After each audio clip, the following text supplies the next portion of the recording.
ವಿಚಾರ ಸಂಕಿರಣ ಮತ್ತು ಸಂವಾದ ಕಾರ್ಯಕ್ರಮಕ್ಕೆ ಆಗಮಿಸಿದ ತಮ್ಮೆಲ್ಲರ ಆತ್ಮೀಯ ರೀತಿಯ ಸ್ವಾಗತವನ್ನು ಕೊಡ್ತಾ ಇದ್ದೇನೆ.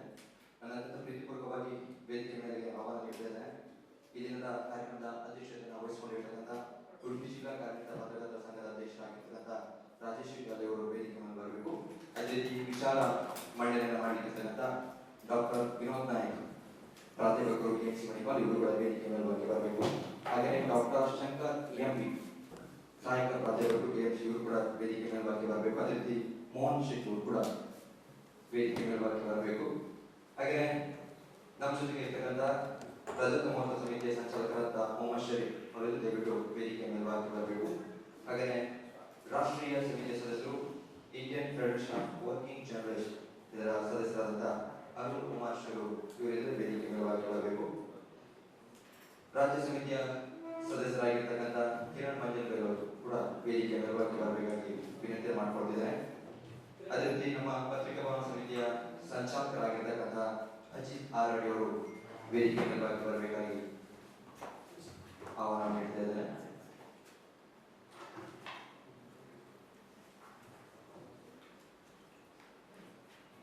ಅತಿಥಿಗಳನ್ನ ಈ ಕಾರ್ಯಕ್ರಮದಲ್ಲಿರ್ತಕ್ಕಂಥ ನಮ್ಮೆಲ್ಲರನ್ನ ಅತ್ಯಂತ ಪ್ರೀತಿಪೂರ್ವಕವಾಗಿ ಸ್ವಾಗತಿಸಬೇಕಾಗಿ ನಮ್ಮ ಸಂಘದ ಸದಸ್ಯರಾಗಿರ್ತಕ್ಕಂಥ ರಹೀಂ ಪೂಜಾರಿ ಅವರನ್ನ ಕೇಳಿಕೊಳ್ತಾ ಇದ್ದೇನೆ. ಕಾರ್ಯನಿರತ ಪತ್ರಕರ್ತರ ಸಂಘದ ಆಶ್ರಯದಲ್ಲಿ ಇವತ್ತು ನಾವು ಹಮ್ಮಿಕೊಂಡಿರುವ ಅಪರಾಧ ಕೃತ್ಯಗಳಲ್ಲಿ ಫಾರೆನ್ಸಿಕ್ ಹಾಗೂ DNA ಪರೀಕ್ಷೆಗಳ ಮಹತ್ವ ವಿಚಾರ ಸಂಕಿರಣ ಮತ್ತು ಸಂವಾದ ಕಾರ್ಯಕ್ರಮ ಇವತ್ತು ನಾವು ಹಮ್ಮಿಕೊಂಡಿದ್ದೇವೆ. ಈ ಒಂದು ಸಂವಾದ ಕಾರ್ಯಕ್ರಮಕ್ಕೆ ಆಗಮಿಸುವಂತಹ ಡಾಕ್ಟರ್ ವಿನೋದ್ ನಾಯಕ್ ಪ್ರಾಧ್ಯಾಪಕರು ಫಾರೆನ್ಸಿಕ್ ಮೆಡಿಸಿನ್ ಮತ್ತು ಟಾಕ್ಸಿಕಾಲಜಿ ವಿಭಾಗ KMC ಮಣಿಪಾಲ ಇವರನ್ನು ನಿಮ್ಮೆಲ್ಲರ ಪರವಾಗಿ ಆತ್ಮೀಯವಾಗಿ ಸ್ವಾಗತಿಸ್ತಾ ಇದೆ. ಅದೇ ರೀತಿ ಇನ್ನೋರ್ವ ಸಂಪನ್ಮೂಲ ವ್ಯಕ್ತಿಯಾಗಿ ಆಗಮಿಸುವಂತಹ ಡಾಕ್ಟರ್ ಶಂಕರ್ ಎಂಬಿ ಸಹಾಯಕ ಪ್ರಾಧ್ಯಾಪಕರು ಫಾರೆನ್ಸಿಕ್ ಮೆಡಿಸಿನ್ ಮತ್ತು ಟಾಕ್ಸಿಕಾಲಜಿ ವಿಭಾಗ KMC ಮಣಿಪಾಲ ಇವರನ್ನು ಕೂಡ ನಿಮ್ಮೆಲ್ಲರ ಪರವಾಗಿ ಆತ್ಮೀಯವಾಗಿ ಸ್ವಾಗತಿಸ್ತಾ ಇದೆ. ಅದೇ ರೀತಿ ನಮ್ಮ ಉಡುಪಿ ಜಿಲ್ಲಾ ಕಾರ್ಯನಿರತ ಪತ್ರಕರ್ತರ ಸಂಘದ ಅಧ್ಯಕ್ಷರಾದಂತಹ ರಾಜೇಶ್ ಶೆಟ್ಟಿ ಅಲೆಯೂರು, ರಾಜ್ಯ ಸಮಿತಿ ಸದಸ್ಯರು ಕರ್ನಾಟಕ ಕಾರ್ಯನಿರತ ಪತ್ರಕರ್ತರ ಸಂಘ ಕಿರಣ್ ಮಂಜಲ್ ಅವರನ್ನು ಕೂಡ ಆತ್ಮೀಯವಾಗಿ ಸ್ವಾಗತಿಸ್ತಾ ಇದ್ದೇನೆ. ಅದೇ ರೀತಿ ಪತ್ರಿಕಾ ಭವನ ಸಮಿತಿಯ ಸಂಚಾಲಕರಾದಂತಹ ಅಜಿತ್ ಆರಾಡಿ ಅವರನ್ನು ಕೂಡ ಆತ್ಮೀಯವಾಗಿ ಈ ಸಂವಾದ ಕಾರ್ಯಕ್ರಮಕ್ಕೆ ಸ್ವಾಗತಿಸ್ತಾ ಇದ್ದೇನೆ. ನಮ್ಮ ಮಾರ್ಕೆಟಿಂಗ್ ವಿಭಾಗದ ಮೋಹನ್ ಶೆಟ್ಟಿ ಅವರನ್ನು ಅವರನ್ನು ಕೂಡ ಈ ಕಾರ್ಯಕ್ರಮಕ್ಕೆ ಸ್ವಾಗತಿಸ್ತಾ ಇದ್ದೇನೆ. ಅದೇ ರೀತಿ ನಮ್ಮೆಲ್ಲ ಪದಾಧಿಕಾರಿಗಳು ಮತ್ತು ಸಹೋದ್ಯೋಗಿ ಮಿತ್ರರು ಮತ್ತು ವಿದ್ಯಾರ್ಥಿನಿಯರು ಎಲ್ಲರನ್ನು ಕೂಡ ಈ ಒಂದು ಸಂವಾದ ಕಾರ್ಯಕ್ರಮಕ್ಕೆ ಆತ್ಮೀಯವಾಗಿ ಸ್ವಾಗತಿಸ್ತಾ ಇದ್ದೇನೆ. ಜಿಲ್ಲಾ ಕಾರ್ಯನಿರತ ಪತ್ರಕರ್ತರ ಸಂಘದ ಪ್ರಧಾನ ಕಾರ್ಯದರ್ಶಿಯಾಗಿರ್ತಕ್ಕಂಥ ನಜೀರ್ ಪಳ್ಳವರು ಕೂಡ ಪ್ರೀತಿಪೂರ್ವಕ ಸ್ವಾಗತ. ಅದೇ ರೀತಿ ಎಲ್ಲರನ್ನ ಸ್ವಾಗತಿಸಿದಂಥ ರಹೀಂ ಪೂಜಾರಿ ಕೂಡ ಕಾರ್ಯಕ್ರಮದ ಪ್ರೀತಿಪೂರ್ವಕವಾಗಿರ್ತಕ್ಕಂಥ ಸ್ವಾಗತ ಕೊಡ್ತಾ ಈಗ ನೇರವಾಗಿ ನಾವು ವಿಚಾರ ಮಂಡನೆ ಕಾರ್ಯಕ್ರಮಕ್ಕೆ ನಾವು ತೆರಳಿದ್ದೇವೆ. ನಮ್ಮ ಜೊತೆಗೆ ಇಲ್ಲಿರ್ತಕ್ಕಂಥ ಡಾಕ್ಟರ್ ವಿನೋದ್ ನಾಯಕ್ ಮತ್ತು ಡಾಕ್ಟರ್ ಶಂಕರ್ ಎಂಬಿ ಅವರು ಫಾರೆನ್ಸಿಕ್ ಮೆಡಿಸಿನ್ ಮತ್ತು ಟಾಕ್ಸಾಲಜಿ ವಿಭಾಗದ ಬಗ್ಗೆ ತಮ್ಮ ವಿಚಾರವನ್ನ ಇದೀಗ ಮಂಡನೆಯನ್ನು ಮಾಡಿದೆ. ತದನಂತರ ಪತ್ರಕರ್ತ ಮಿತ್ರರೊಂದಿಗೆ ಸಂವಾದ ಕಾರ್ಯಕ್ರಮ ಮುಂದುವರಿದಿದೆ. Good morning to all. So forensic medicine ಅಂತ ಹೇಳಿದ್ರು ಇವರು. ಫೊರೆನ್ಸಿಕ್ ಮೆಡಿಸಿನ್, ಕೆಲವರು ಫೊರೆನ್ಸಿಕ್ ಮೆಡಿಸಿನ್ ಅಂತ ಹೇಳ್ತಾರೆ, ಕೆಲವರು ಫೊರೆನ್ಸಿಕ್ ಸೈನ್ಸ್ ಅಂತ ಹೇಳ್ತಾರೆ, ಕೆಲವರು ಸುಮ್ಮನೆ ಫೊರೆನ್ಸಿಕ್ ಅಂತ ಹೇಳ್ತಾರೆ.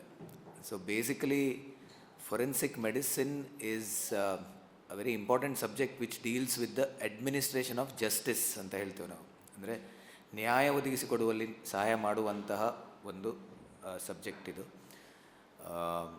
ನಾವು ಏನೇ ಆಗ್ಬೋದು, ಅದು ಇವತ್ತಿನ ಡಿಸ್ಕಷನಲ್ಲಿ DNA ಬಗ್ಗೆ ಮಾತಾಡಬೇಕಂತ ಹೇಳಿದ್ರು. DNA ಮಾತ್ರ ಅಲ್ಲ, DNA is one of the clues. ಎಷ್ಟೋ ಕುರುಗಳು ಸಿಗ್ತದೆ ನಮಗೆ ಕ್ರೈಮಲ್ಲಿ. So DNA is one of such clues. DNA ಇರ್ಬೋದು, ಬೆರಳಚ್ಚು, ಫಿಂಗರ್ ಪ್ರಿಂಟ್ ಇರ್ಬೋದು, ಬೇರೆ ಎಷ್ಟೋ ಕ್ಲೂಸ್ ಎಲ್ಲ ಸಿಗುತ್ತೆ. ಸೊ ಅಂಥ ಕ್ಲೂಸ್ಗಳನ್ನು ನಾವು ಒಟ್ಟುಗೂಡಿಸಿ ನಾವು ಕ್ರೈಮನ್ನು ಡಿಟೆಕ್ಟ್ ಮಾಡುವಲ್ಲಿ, ಅಪರಾಧಿಗಳನ್ನು ಅವರ ಕನ್ವಿಕ್ಷನಲ್ಲಿ ಹೆಲ್ಪ್ ಮಾಡುವಲ್ಲಿ ಈ ಫೊರೆನ್ಸಿಕ್ ಸೈನ್ಸನ್ನು ನಾವು ಯೂಸ್ ಮಾಡಿಕೊಳ್ಳುವಂಥದ್ದು ಒಂದು ಸಬ್ಜೆಕ್ಟ್ ಇದು. ಸೊ ಇದರಲ್ಲಿ ನಾವು ಹೆಚ್ಚಿನವರು ಫೊರೆನ್ಸಿಕ್ ಅಂತ ಹೇಳಿದ ತಕ್ಷಣ ಪೋಸ್ಟ್ಮಾರ್ಟಮ್, ಅಟಾಪ್ಸಿ ಆ ಥರ ಒಂದು ಹೇಳ್ತಾರೆ. ಬಟ್ ಪೋಸ್ಟ್ಮಾರ್ಟಮ್ ಮಾತ್ರ ಅಲ್ಲ, postmortem is just a part of our forensic science part of our duty. Postmortem ಅಲ್ಲದೇನೂ ಕ್ರೈಮ್ ಸಾಲ್ವ್ ಆಗುತ್ತೆ. ನಾವು ಕ್ರೈಮ್ ಸೀನಲ್ಲಿದ್ದ ಕ್ಲೂಸನ್ನು ಕಲೆಕ್ಟ್ ಮಾಡಿ ಕ್ರೈಮ್ ಸಾಲ್ವ್ ಮಾಡ್ತೀವಿ. ಬೇರೆ ಬೇರೆ ಕ್ಲೂಸ್ ಬೇರೆ ಬೇರೆ ಕಡೆಯಲ್ಲಿ ಸಿಗುತ್ತೆ ನಮಗೆ. So basically it is detection of crime and postmortem is just one of the ways in which we can detect crime. So ಇವೆಲ್ಲ ಫೊರೆನ್ಸಿಕ್ ಮೆಡಿಸಿನ್ ಎಂಬ ಒಂದು ಸಬ್ಜೆಕ್ಟಲ್ಲಿ ಇದೆಲ್ಲ ಕ್ರೈಮ್ ಡಿಟೆಕ್ಷನ್ ಟೆಕ್ನಿಕ್ಸ್ ಎಲ್ಲ ಇದರಲ್ಲಿದೆ. ಸೊ ಇದನ್ನು ನಾವು ಯೂಸ್ ಮಾಡಿ ಕ್ರೈಮನ್ನು ಡಿಟೆಕ್ಟ್ ಮಾಡುವಂಥದ್ದು ನಮ್ಮ ಕರ್ತವ್ಯ, ನಮ್ಮ duty. Linking it to the crime here, well you can Udupi our district is relatively compare ಮಾಡುವಾಗ ರಿಲೇಟಿವ್ಲಿ ಲೆಸ್ ಕ್ರೈಮ್ ಅಂತ ಹೇಳ್ಬೋದು ನಾವು. But nevertheless, we come across a lot of sensational cases, a lot of very important cases, as you all know. And ಇಂಥ ಕೇಸಸಲ್ಲಿ ಕೂಡ ನಮ್ಮ forensic medicine ಪೊಲೀಸ್ಗೆ, ಕೋರ್ಟಿಗೆ ತುಂಬ ಒಟ್ಟಿಗೆ ಸೇರಿ ನಾವು ತುಂಬ ಅದನ್ನು ಆದಷ್ಟು ಸಹಾಯ ಮಾಡಿ ಕ್ರೈಮ್ ರೇಟನ್ನು ಇನ್ನೂ ಕಡಿಮೆ ಮಾಡಿ ಕ್ರಿಮಿನಲ್ಸ್ಗಳನ್ನು ಹಿಡೀಲಿಕ್ಕೆ ನಾವು ಆದಷ್ಟು ನಮ್ಮ ಕಡೆಯಿಂದ ನಾವು ಇನ್ವಾಲ್ವ್ ಆಗಿ ಅವರಿಗೆ ಹೆಲ್ಪ್ ಮಾಡ್ತೇವೆ. So this is our duty basically. This is what I wanted to just start off the discussions about forensic medicine. You have anything to ask us or any interaction, any discussions, kindly welcome. Shankar can add something to this.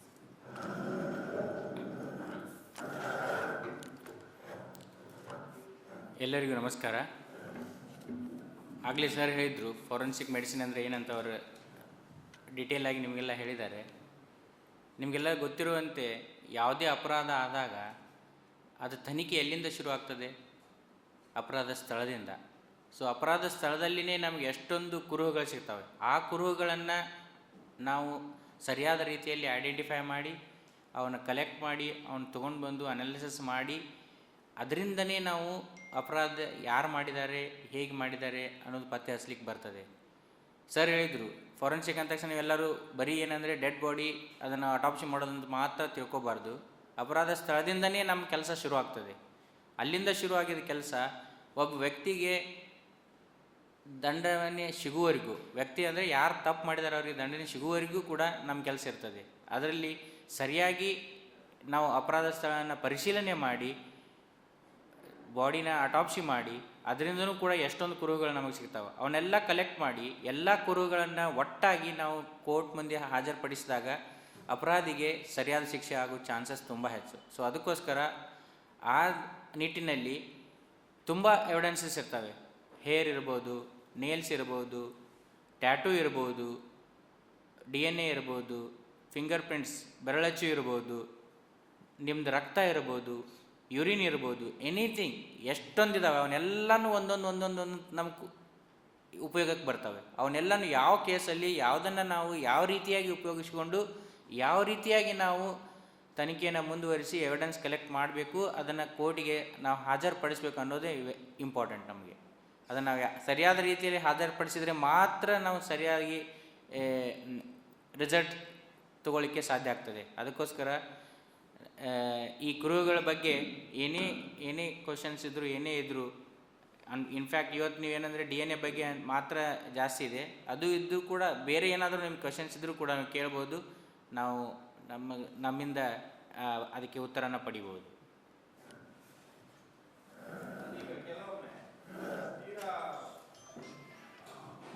ಮೃತದೇಹ ಸಂಪೂರ್ಣ ಸುಟ್ಟ ಸ್ಥಿತಿಯಲ್ಲಿರುತ್ತದೆ. ಇತ್ತೀಚೆಗೆ ಒಂದು incident ಆಗಿದೆ, ಕಾರಲ್ಲಿ ವ್ಯಕ್ತಿಗಳನ್ನು ಸುತ್ತ ಹಾಕಿದ್ರು. ಅದು ಕೂಡ ಆ DNA ಟೆಸ್ಟ್ ಅಂತ ಏನು ಹೇಳ್ತಾರೆ, ಅದು ಏನಲ್ಲ, ಅದು ನಿಮ್ಮ ವ್ಯಾಪ್ತಿಗೆ ಬರ್ತದ ಏನು ಅಂತ ಅದ್ರ ಬಗ್ಗೆ ಸ್ವಲ್ಪ ಮಾಹಿತಿ. ನೀವು ಯಾವ್ದು ಕೇಸ್ ಬಗ್ಗೆ ಮಾತಾಡ್ತಾ ಇದ್ರಿ ಅಂತ ಗುರ್ತಾಯಿತು. ಆ ಕೇಸಿಗೆ ನಾನೇ ಹೋಗಿದ್ದೆ, ಕ್ರೈಮ್ ಸೀನ್ ನಾನೇ ಹೋಗಿದ್ದೆ ಆ ಕೇಸ್ಗೆ. ಅಲ್ಲಿ ಯಾವ್ದು ಊರದ್ದು ಒಂದು ನೀವು ಎರಡು ಬಾಡಿ ಅರ್ಲಿ ಮಾರ್ನಿಂಗ್ ಕೆಳಗಡೆ ಒಂದು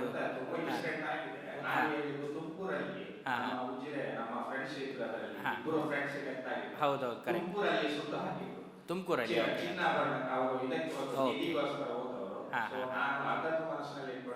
ಓಕೆ, ಆದರೆ ಬಟ್ ಇಲ್ಲೊಂದು ಕೇಸ್ ಆಗಿತ್ತು ಆ ಥರ. ನೀವು ಗುರ್ತಿಲ್ವಾ? ಈಗ ಐ ಥಿಂಕ್ 1.5 years ಗೊತ್ತಿನ. ಹಾಂ, ಅಲ್ಲಿ ಅದೇ ಕರೆಕ್ಟ್, ಅಲ್ಲಿ ಒಂದು ಆಗಿತ್ತು ಅದಕ್ಕೆ ಕೇಸ್. ನಾವು ಹೋಗಿದ್ದೀವಿ. ಇಲ್ಲಿ ಏನಾಗ್ತದೆ ಅಂದರೆ ಅಲ್ಲಿ DNA ನಾವು ಕಂಪ್ಲೀಟ್ ಬಾಡಿ ಬರ್ನ್ ಆಗಿತ್ತು ಅಂದರೆ ಸುಟ್ಟು ಹೋಗಿತ್ತು, ಕಂಪ್ಲೀಟ್ ಸುಟ್ಟು ಹೋಗಿತ್ತು, ಎಲ್ಲನೂ ಬೂದಿ ಆಗಿತ್ತು ಅಂದರೆ ನಿಮಗೆ ಡಿ ಎನ್ ಎ ಸಿಗೋದು ತುಂಬ ಕಷ್ಟ. ಆ ಕೇಸಲ್ಲಿ ಕಂಪ್ಲೀಟ್ ಅಂದರೆ ಕಂಪ್ಲೀಟ್ ಬೂದಿ ಆಗಿರಬಾರ್ದು. ಏನಾದರೂ ಒಂದು ಸ್ವಲ್ಪ ಆದರೂ ನಮಗೆ ಬಾಡಿನಿಂದ ಒಂದು ಸ್ವಲ್ಪ ಆದರೂ ನಮ್ಗೆ ಜಸ್ಟ್ ನಮಗೇನು ಜಾಸ್ತಿ ಬೇಡ, ಸಾಕು. ಒಂದು ಬೆರಳು ಸಿಕ್ಕರು ಸಾಕು. ಬೋನ್ ಸಿಕ್ಕರೆ ಅಂತೂ ನಾವು ತುಂಬ ಸಂತೋಷ ಪಡ್ತೀವಿ. ಬೆರಳು ಸಿಕ್ಕಿದ್ರೆ ಭಾರಿ ದೊಡ್ಡ ನಮಗೆ ಸಾಕದು, ಅಷ್ಟು ಸಿಕ್ಕರೆ ಸಾಕು ನಮಗೆ. ಹೆಂಗೆ ನಾವು ತೆಗೆದಿತ್ತೀವಿ ಅದರಿಂದ ಡಿ ಎನ್ ಎ ಕಂಪ್ಲೀಟಾಗಿ ಬೂದಿ ಆಗಿದ್ದರೆ ಮಾತ್ರ ನಮಗೇನೂ ಸಿಗಂಗಿಲ್ಲ. ಇದು ಒಂದು ಡಿ ಎನ್ ಎ ಅಂದರೆ ಏನಂತಾರೆ ಅಂದರೆ ಡಿಆಕ್ಸಿ ರೈಬೋನ್ಯೂಕ್ಲಿಕ್ ಆಸಿಡ್ ಅಂತ. ಪ್ರತಿಯೊಂದು ಮಾನವನ ದೇಹದಲ್ಲಿ ಪ್ರತಿಯೊಬ್ಬರಲ್ಲಿ ನಮ್ಮಲ್ಲಿ ಇರ್ತದೆ. ಅದು ಇಂಡಿವಿಜುವಲಿಸ್ಟಿಕ್ ಅಂದರೆ ಏನು, ಅವರಲ್ಲಿ ಇದ್ದಿದ್ದು ನನ್ನಲ್ಲಿ ಇರೋಂಗಿಲ್ಲ, ನನ್ನಲ್ಲಿ ಇದ್ದಿದ್ದು ಇನ್ನೊಬ್ಬರು ಇರೋಂಗಿಲ್ಲ. ಪ್ರತಿಯೊಬ್ಬರಿಗೂ ಒಂದು ಬೇರೆ ಬೇರೆ ಬೇರೆ ಬೇರೆ ಇರ್ತದೆ. ತಂದೆ ಮಕ್ಕಳು ಸೇಮ್ ಇರ್ತದೆ. ಅದೇ ಇಂಪಾರ್ಟೆಂಟ್ ನಮಗೆ. ಯಾಕಂದರೆ ನಾವು ಒಂದು ಡಿ ಎನ್ ಎ ನಮಗೆ ಸಿಕ್ಕರೆ ಇದು ಯಾವ ಫ್ಯಾಮ್ಲಿಗೆ ರಿಲೇಟ್ ಆಗ್ತದೆ ಅಂತ ನಾವು ಕೋರಿಲೇಟ್ ಮಾಡ್ಲಿಕ್ಕೆ ನಮಗೆ ಬೇಕೇ ಬೇಕದು. ಫ್ಯಾಮ್ಲಿಯಲ್ಲಿ ರನ್ ಆಗ್ತದೆ, ಫ್ಯಾಮಿಲಿಯಲ್ಲಿ ರನ್ ಆದರೂ ಕೂಡ ಪ್ಯಾಟರ್ನ್ ಮಾತ್ರ ಸೇಮ್ ಇರ್ತದೆ. ಗುರ್ತಾಯ್ತಲ್ಲ, ಆ ಪ್ಯಾಟರ್ನ್ ಸೇಮ್ ಇರ್ತದೆ ನಿಮಗೆ. ಆ ವ್ಯಕ್ತಿಯಲ್ಲಿ ಮತ್ತೆ ಚೇಂಜ್ ಇರ್ತದೆ. ಡಿ ಎನ್ ಎ ಅಂದರೆ ಒಂದೇ ಓಕೆ ಇದು ಹಿಂಗೆ ಇರ್ತದೆ, ಒಂದು ಏನೋ ಸ್ಕ್ವೇರ್ ಇರ್ತದೆ, ರೌಂಡ್ ಇರ್ತದೆ, ಅದರಿಂದ ಹಿಂಗೆ ಮ್ಯಾಚ್ ಮಾಡ್ತೀವಿ, ಹಂಗಲ್ಲ. ಅದರಲ್ಲಿ ಸೀಕ್ವೆನ್ಸಸ್ ಇರ್ತವೆ, ಬೇರೆ ಬೇರೆ ಬೇರೆ ಬೇರೆ sequences. Every 3 sequence, every 6 sequence change ಆಗ್ತದೆ. ಅದು ಎಷ್ಟೋ ಲಕ್ಷ ಗಂಟೆ ಇರ್ತದೆ ನಮ್ಮ ದೇಹದಲ್ಲಿ. ಅದು ಜೀವಕಣ ಅಂತಲ್ಲ, ಜೀವಕಣದ ಒಳಗಡೆ ಇರ್ತದೆ. ಅದು ಒಂದು ನಿಮಗೆ ಹೆಲಿಕಲ್ ಸ್ಟ್ರಕ್ಚರ್ ಅಂತೀವಿ ನಾವು. ಒಂದು ನಿಮ್ಮದು ನಿಚ್ಚುನಿಗೆ ಇರ್ತದಲ್ಲ, ಲ್ಯಾಡರ್ ಥರ ಒಂದು ಸ್ಟ್ರಕ್ಚರ್ ಇರ್ತದೆ ಒಳಗಡೆ. ಏನು ಹೇಳಿ? ಅಲ್ಲ, ಅದು ಸಾಯೋದು ಅಂದ್ರೆ ಏನು, ಡಿಸ್ಟ್ರಾಯ್ ಆಗ್ತದೆ. ಡಿಸ್ಟ್ರಾಯ್ ಆದೇ ಬರ್ನ್ ಆದಾಗ ಡಿಸ್ಟ್ರಾಯ್ ಆಗ್ತದೆ. ಮತ್ತು ಡಿ ಎನ್ ಎ ನಾವು ಶೇಖರಣೆ ಮಾಡಬೇಕಾದ್ರೆ ನೀರಿಗೆ ಡಿ ಎನ್ ಎಗೆ ತದ್ವಿರುದ್ಧ. ನೀವು ನೀರಿಂದ ಏನಾದರೂ ಅದಕ್ಕೆ ಯಾವುದೇ ಶಾಂಪಲ್ಲಿ ನೀರು ಹಾಕಿದರೆ ಡಿ ಎನ್ ಎ ಅದು ಏನಾಗ್ತದೆ, ಹಾಳಾಗ್ತದೆ. ನೀರಿಲ್ದೇ ಪ್ರಿಸರ್ವ್ ಮಾಡಬೇಕಾಗ್ತದೆ ನಾವು ಅದೆಲ್ಲ.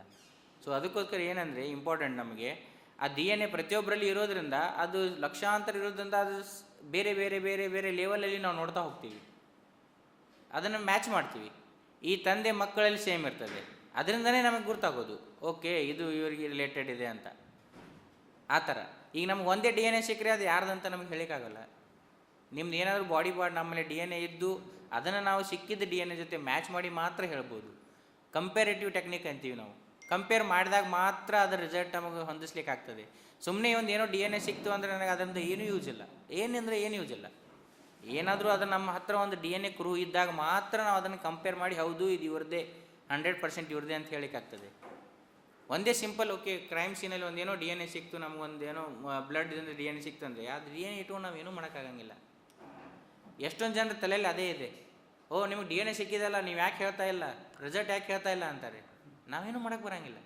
ಒಂದು ಡಿ ಎನ್ ಎ ಸಿಗೋದ್ರಿಂದ ಇದು ಒಂದು ಥರ ಡಿ ಎನ್ ಎ ಅಂತ ಮಾತ್ರ ನಾವು ಹೇಳ್ಬೋದು. ಇದು ಯಾರಿಗೆ ಯಾರಿಗೆ ಮ್ಯಾಚ್ ಆಗ್ತದೆ ಅಂತ ನಾವು ಹೇಳಬೇಕಾದ್ರೆ ನಮಗೆ ಅದನ್ನು ಕಂಪೇರ್ ಮಾಡಲಿಕ್ಕೆ ಇನ್ನೊಂದು ಡಿ ಎನ್ ಎ ಬೇಕೇ ಬೇಕು. ಸಸ್ಪೆಕ್ಟ್ ಆದರೂ ಇರಬೇಕು. ಯಾರದು ಸಸ್ಪೆಕ್ಟ್? ನೀವೊಂದು 10 ಜನ ಹಿಡ್ಕೊಂಡು ಬನ್ನಿ, ಆ 10 ಜನ ಡಿ ಎನ್ ಎ ತೆಗಿತೀವಿ ನಾವು. 10 ಜನ ಡಿ ಎನ್ ಎ ತೆಗೆದು ಈ ಡಿ ಎನ್ ಎನ ಮ್ಯಾಚ್ ಮಾಡ್ತೀವಿ. ಅದಾಗಿ ಒಬ್ಬರಿಗೆ ಮ್ಯಾಚ್ ಆದರೆ ಓಕೆ ಪ್ರಾಬಬ್ಲಿ ಈ ಪರ್ಸನ್ನೇ ಮಾಡಿದ್ದಾನೆ ಅಂತ ನಾವು ಹೇಳಿಕ್ಕೆ ಬರ್ತದೆ. ನಾನು ನಿಮಗೊಂದು ಎಕ್ಸಾಂಪಲ್ ಕೊಡ್ತೀನಿ. ನಾವು ಒಂದು 10 ವರ್ಷದಿಂದ ಒಂದು ಕೇಸ್ ಮಾಡಿದ್ದೀವಿ ಮುರುಡೇಶ್ವರದಲ್ಲಿ. ಅಲ್ಲಿ ರೇಪ್ ಆ್ಯಂಡ್ ಮರ್ಡರ್ ಕೇಸ್ ಅದು. ಅದರಲ್ಲಿ ಏನಾಗಿತ್ತು, ಯಾರಂತ ಗೊತ್ತಿಲ್ಲ, ಸಸ್ಪೆಕ್ಟ್ನ ಹಿಡ್ಕೊಂಡು ಬಂದರು. ನಾವು ಕ್ರೈಮ್ ಸೀನ್ಗೆ ಹೋದಾಗ ಏನಾಯ್ತು ಅಂದರೆ, ಕ್ರೈಮ್ ಸೀನಲ್ಲಿ ನಮಗೊಂದು ಹೇರ್ ಸಿಕ್ತು, ಒಂದು ಹೇರ್ ಸ್ಟ್ಯಾಂಡ್ ಸಿಕ್ತು ಸರ್ಚ್ ಮಾಡಿದಾಗ. ಆ ಹೇರ್ ಸ್ಟ್ಯಾಂಡಿಂದ ನಾವು ಡಿ ಎನ್ ಎ ತೆಗ್ದೀವಿ. ನೆಕ್ಸ್ಟ್ ಸಸ್ಪೆಕ್ಟನ್ನ ಹಿಡ್ಕೊಂಡು ಬಂದ್ರಲ್ಲ, ಅಲ್ಲಿ ಡಿ ಎನ್ ಎ ತೆಗೆದಾಗ ಮ್ಯಾಚ್ ಆಯಿತು. ಒಂದೇ ಹೇರ್ ಸ್ಟ್ಯಾಂಡ್, ಒಂದೇ ಕೂದಲು ಸಿಕ್ಕಿತ್ತು. ಆ ಒಂದು ಕೂದಲಿಂದ ನಾವು ಮ್ಯಾಚ್ ಮಾಡಿದ್ದೀವಿ. ಸೊ ಆ ಥರ ನಮಗೆ ಡಿ ಎನ್ ಎ ನಾವು ಎವಿಡೆನ್ಸ್ ಕಲೆಕ್ಟ್ ಮಾಡೋದೇ ಅದೇ. ಕ್ರೈಮ್ಸಲ್ಲಿ ನಾವು ಏನು ಮಾಡೋದು ಅಂದರೆ ಏನು ಸಿಗ್ತದೆ ಅಂತ ತೊಗೊಂಡ್ಬರ್ತೀವಿ ನಾವು. ಹೇರ್ ಸಿಕ್ಕರೆ ಹೇರ್ ತರ್ತೀವಿ, ನೇಲ್ ಬೆಡ್ ಸಿಕ್ಕರೆ ನೇಲ್ ಬೆಡ್ ತರ್ತೀವಿ, ಬ್ಲಡ್ ಸಿಕ್ಕರೆ ಬ್ಲಡ್, ಯೂರಿನ್ ಏನು ಸಿಗ್ತದೋ ಅಂತ ತೊಗೊಂಡ್ಬರ್ತೀವಿ. ಸೊ ದ್ಯಾಟ್ ನಾವು ಅದರಿಂದ ಡಿ ಎನ್ ಎ ಮಾಡಿ ನಮ್ಮ ಹತ್ರ ಇಟ್ಕೊಂಡಿರುವಾಗ ಈ ಥರ ಕ್ರೈಮ್ ಸಸ್ಪೆಕ್ಟನ್ನು ಏನಾದರೂ ಇನ್ವೆಸ್ಟಿಗೇಟಿಂಗ್ ಆಫೀಸರ್ ಹಿಡ್ಕೊಂಡು ಬಂದರೆ ಅವ್ರದ್ದು ಡಿ ಎನ್ ಎ ಜೊತೆ ನಾವು ಮ್ಯಾಚ್ ಮಾಡಲಿಕ್ಕಾಗ್ತದೆ. ಮೇನ್ ಅಂದರೆ ಅದೇ ಡಿ ಎನ್ ಎದ ಕೆಲಸನೇ ಅದು. ನಮಗೆ ಒಂದು ಎವಿಡೆನ್ಸ್ ಏನಾದರೂ ಇದ್ದರೆ ಅದನ್ನು ಸಸ್ಪೆಕ್ಟ್ ಜೊತೆ ಮ್ಯಾಚ್ ಮಾಡಿ ಅದನ್ನು ನಾವು ಸರಿಯಾಗಿ ಇವನೇ ಮಾಡಿದಾನೆ ಅಂತ ಹೇಳಿಕ್ಕಾಗ್ತದೆ.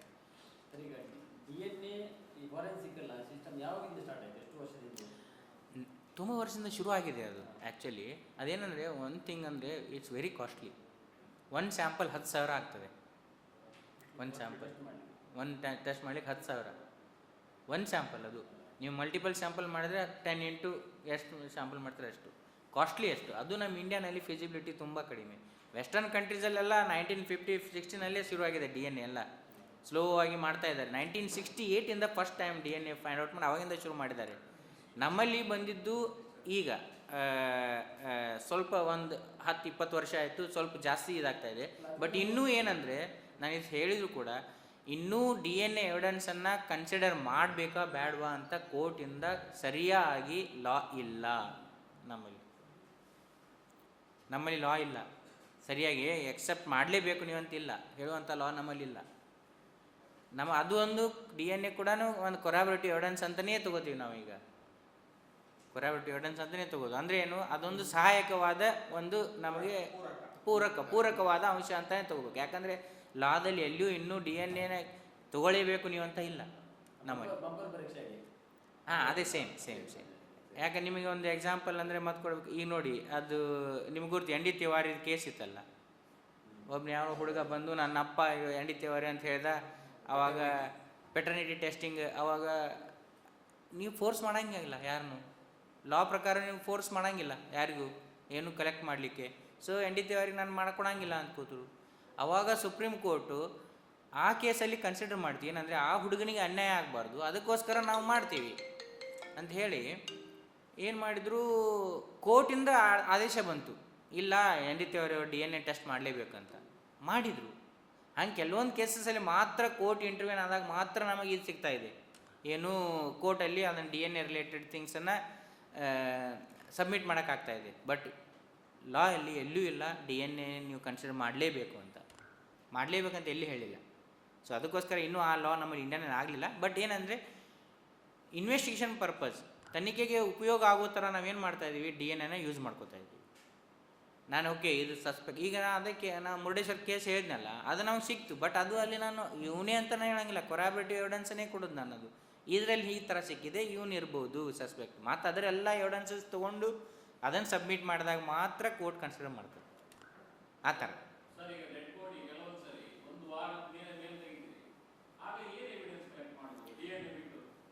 DNA ಬೋನ್ ತೆಗಿಬೋದು. ಬೋನ್ ಯಾಕಂದರೆ ಅಲ್ಲ, ಡಿಕಂಪೋಸ್ ಅಂದರೆ ಇದು ಸ್ನಾಯುಗಳು ಮಾತ್ರ ಡಿಕಂಪೋಸ್ ಆಗಿರ್ತವೆ. ಬೋನ್ ಕಂಪ್ಲೀಟಾಗಿ ಇದಾಗಬೇಕಾದ್ರೆ ತುಂಬ ವರ್ಷ ಬೇಕಾಗ್ತದೆ. ಸೊ ಅದಕ್ಕೋಸ್ಕರ ನಮಗೆ ಬೋನ್ ತೆಗಿಬೋದು DNAಗೆ. ಅದು ನೋಡ್ತೀವಿ ಡಿಪೆಂಡಿಂಗ್ ಆನ್ ದ ಅಂದರೆ ಬಾಡಿ ಕಂಡೀಷನ್ ಯಾವ ಥರ ಇದೆ ನೋಡ್ತೀವಿ. ಈಗ ಏನಾಗ್ತದೆ, ಕೆಲವೊಂದು ಬಾಡಿಯಲ್ಲಿ ಏನಾಗ್ತದೆ, ನೀವು ಇದರಲ್ಲಿ ಹಾಕಿದರೂ ಕೂಡ ಹೂತರೂ ಕೂಡ ಕೆಲವೊಂದು ಟಿಶ್ಯೂಸ್ ಪ್ರಿಸರ್ವ್ ಆಗೋ ಚಾನ್ಸಸ್ ಇರ್ತದೆ. ಅದು ಏನಾಗ್ತದೆ, ಡಿಕಾಂಪೋಸಿಷನ್ಗಿಂತ ಕನ್ವರ್ಟ್ ಆಗಿರ್ತದೆ, ಒಂದು ಅನ್ನದರ್ ಚೇಂಜಸ್ ಆಗ್ತಾವೆ. ಆ ಚೇಂಜಸ್ ಆಗಿ ಕನ್ವರ್ಟ್ ಆಗಿದ್ದರೆ ಅದು ಎಷ್ಟೋ ದಿನಗಳವರೆಗೂ ಹಾಗೆ ಇರ್ತದೆ. ಅದು ಒಂದು ಅಂದರೆ ಮಮ್ಮಿಫಿಕೇಷನ್ನು, ಅಡಿಪೋಸಿರ್ ಅಂತ ಹೇಳ್ತೀವಿ. ಮಮ್ಮಿಫಿಕೇಷನ್ ಅಂದರೆ ಏನು, ನೀವು ನೋಡಿರ್ತೀರಿ ಎಲ್ಲರೂ, ಗೋವಾಕ್ಕೆ ಯಾರು ಹೋಗ್ಯಾರ ಎಲ್ಲರೂ ನೋಡಿರ್ತೀರಿ, ಚರ್ಚಲ್ಲಿ ಒಂದು ಬಾಡಿ ಇಟ್ಟಿರ್ತಾರಲ್ಲ ಸೇಂಟ್ದು. ಸೇಂಟ್ ಇದ್ದಾರೆ ಅದಕ್ಕೋಸ್ಕರ ಆ ಥರ ಬಾಡಿ ಇದೆ ಅಲ್ಲ. ಆ ಕಂಡೀಷನ್ ನಾವು ಪ್ರೊವೈಡ್ ಮಾಡಿದರೆ ನಿಮ್ಮ ಬಾಡಿ ಕೂಡ ಎಷ್ಟೋ ವರ್ಷ ಇಡ್ಬೋದು, ಏನೂ ಆಗಂಗಿಲ್ಲ, ಕೊಳೆಯೋದೇ ಇಲ್ಲ. ಆ ಥರ ಏನಾಗ್ತದೆ, ಕನ್ವರ್ಟ್ ಆಗಿದ್ರೆ ಅದೇನೂ ಆಗಂಗಿಲ್ಲ, ನಮ್ಗೆ ಯಾವ್ದು ಬೇಕಾದ ಟಿಶ್ಯೂ ತೆಗಿಬೋದು ಎವಿಡೆನ್ಸ್ ಇದು ಮಾಡಲಿಕ್ಕೆ. ಮತ್ತು ನಮಗೆ ಒಂದು ಬಾಡಿ ಸಿಕ್ಕಿತ್ತಂದರೆ ಒಂದು ವಾರ ಹೇಳ್ತಿರಲ್ಲ, ಬಾಡಿ ಸಿಕ್ಕಿತ್ತಂದರೆ ಅದಿಟ್ಸ್ ಅ ಮೈನ್ ಆಫ್ ಎವಿಡೆನ್ಸ್. ಒಂದು ವಾರ ಆಗಲಿ ಎಷ್ಟೇ ಸಮಯ ಆದರೂ ಸಹ ಇಡೀ ಬಾಡಿ ಸಿಕ್ಕಿದೆ ಅಂತಂದರೆ ಎವಿಡೆನ್ಸ್ ವಿಲ್ ಬಿ ದೇರ್. ಯಾಕಂದರೆ ನೀವು DNA ಬಿಟ್ಟು ಅಂತ ಕೇಳಿದ್ರಿ, ನೀವು DNA ಬಿಟ್ಟು ನಾವು ಆ ಬಾಡಿಯಲ್ಲಿ ನಾವು ಬೋನಲ್ಲಿ ಡಯಟಮ್ ಟೆಸ್ಟ್ ಮಾಡಿ, ನೀರಲ್ಲಿ ಅಂತ ಹೇಳಿದ್ರಿ ನೀವು, ಅದಕ್ಕೆ ಡಯಟಮ್ ಟೆಸ್ಟ್ ಅಂತ ಇದೆ. ಡಯಟಮ್ ಟೆಸ್ಟ್ ಮಾಡಿದರೆ ಅವನು ನೀರಿಂದಲೇ ಸತ್ತಿದ, ಡ್ರೌನಿಂಗ್ ಆಗಿಯೇ ಸತ್ತಿದಾನ, ಅವನಿಗೆ ಕೊಂದು ನೀರಲ್ಲಿ ಹಾಕಿದಾರಾ ಗೊತ್ತಾಗತ್ತೆ. ಇಲ್ಲಾದರೂ ಇಂಜುರೀಸ್ ಇದ್ದರೆ ಅದು ಇಂಜುರೀಸ್ ಸತ್ತ ನಂತರ ಆದ ಇಂಜುರೀಸಾ, ಸಾಯುವ ಮೊದಲೇ ಆಗಿದೆ ಇಂಜುರೀಸ್ ಅಂದರೆ ಆಗ ನಮಗೆ ಹೊಡೆದು ಕೊಂದಿದ್ದು ಗೊತ್ತಾಗತ್ತೆ.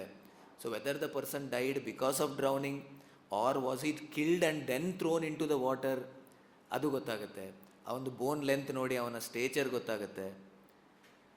ಸೊ ತುಂಬ ಎಲ್ಲ ಕ್ಲೂಸ್ ನಮಗೆ, even if body is totally decomposed ಆದರೂ ಸಹ ನಮಗೆ ಒಂದು ಬಾಡಿ ಸಿಕ್ಕಿದೆ ಅಂತ ಅಂದ ಕೂಡಲೇ ನಮಗೆ ಅದು DNA ಬಿಟ್ಟು, ಈವನ್ ಡಿಕಂಪೋಸ್ ಬಾಡಿಯಲ್ಲಿ ಕೂಡ ಫಿಂಗರ್ ಪ್ರಿಂಟ್ ಮಾಡ್ತೇವೆ ನಾವು. ಬಾಡಿ ಡಿಕಂಪೋಸ್ ಆದರೂ ಸಹ ನಾವು ಅದನ್ನು ಫಿಂಗರ್ ಪ್ರಿಂಟ್ ಮಾಡ್ತೀವಿ. ಯಾಕಂದರೆ ಆ ಫಿಂಗರ್ಸ್ ಒಳಗೆ ನಾವು ಸೆಲೈನನ್ನು ಇಂಜೆಕ್ಟ್ ಮಾಡಿ ಆ ಫಿಂಗರನ್ನು ಒರಿಜಿನಲ್ ಸ್ಟೇಟಿಗೆ ನಾವು ಆದಷ್ಟು ಸ್ಟೇಟಿಗೆ ತಂದು ಅದರಿಂದ ಪ್ರಿಂಟ್ ತೆಗೆದು ಅದರಲ್ಲಿ ನಾವು ಗ್ಲೌ ಆ್ಯಂಡ್ ಸ್ಟಾಕಿಂಗ್ ಡಿಕಂಪೋಸಿಷನ್ ಅಂತ ಹೇಳ್ತೀವಿ, ಸ್ಕಿನ್ ಸ್ಲಿಪೇಜ್ ಅಂತ ಹೇಳ್ತೀವಿ ನಾವು. ಅದು ನಮ್ಮ ಬೆರಳಿನ ಹಿಡೀ ಗ್ಲೌಸ್ ಥರ ಸ್ಕಿನ್ ಹೊರಗೆ ಬರ್ತದೆ. ಆ ಗ್ಲೌಸ್ ಥರ ಬರ್ತದಲ್ಲ ಹೊರಗೆ ಸ್ಕಿನ್, ಆ ಸ್ಕಿನ್ನಿಂದ ಫಿಂಗರ್ ಪ್ರಿಂಟ್ ಸಿಗ್ತದೆ ನಮಗೆ. ಎಷ್ಟೋ ಕೇಸಸಲ್ಲಿ ತೆಗ್ದಿದ್ದೀವಿ ನಾವು. So if a body is available, it's a big, ನಮಗೆ ತುಂಬ ಕುರುಹು ಸಿಗ್ತದೆ.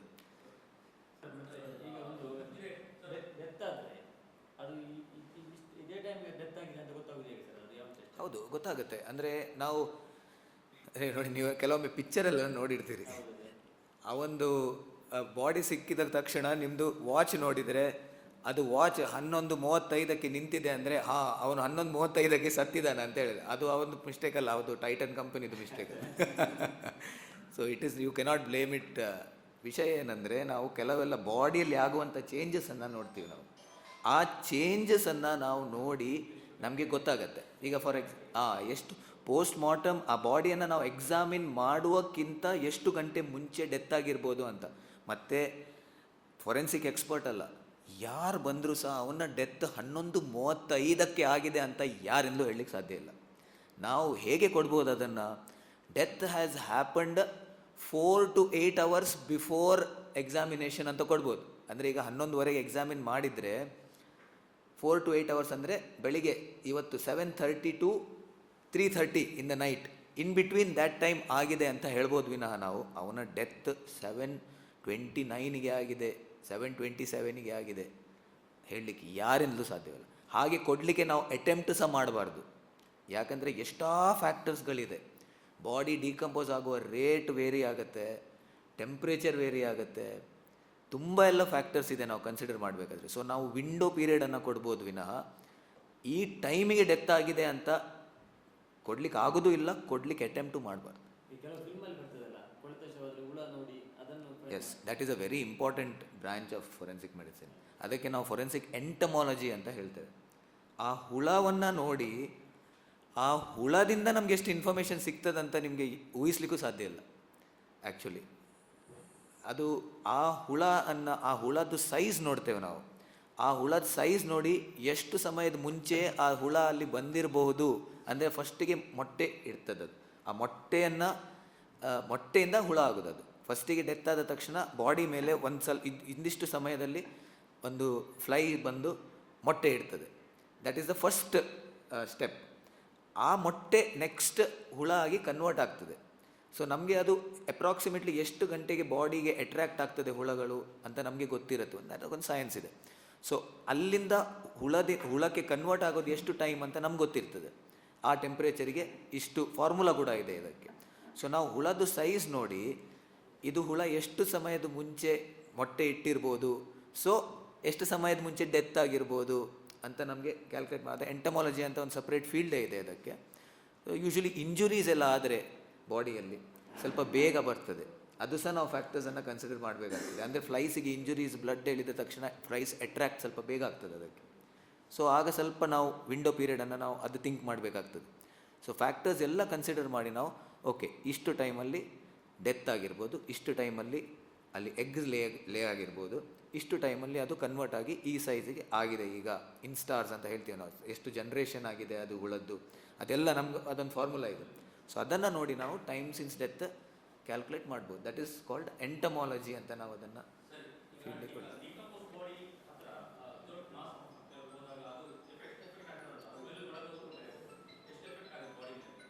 ಯಾರಿಗೆ? ಜೀವ ಇದ್ದವರಿಗ?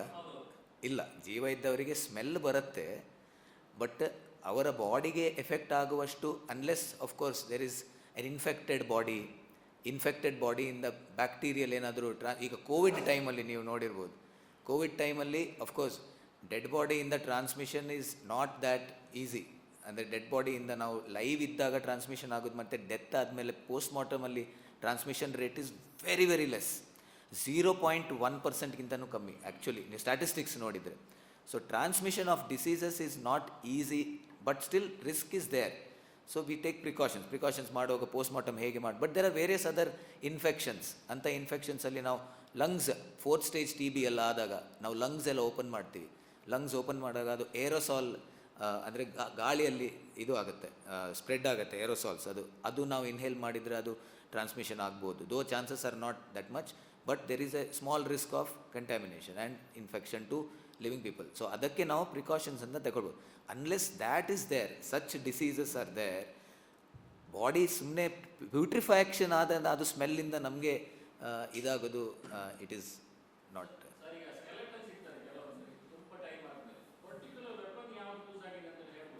ಹೇಳ್ಬೋದು.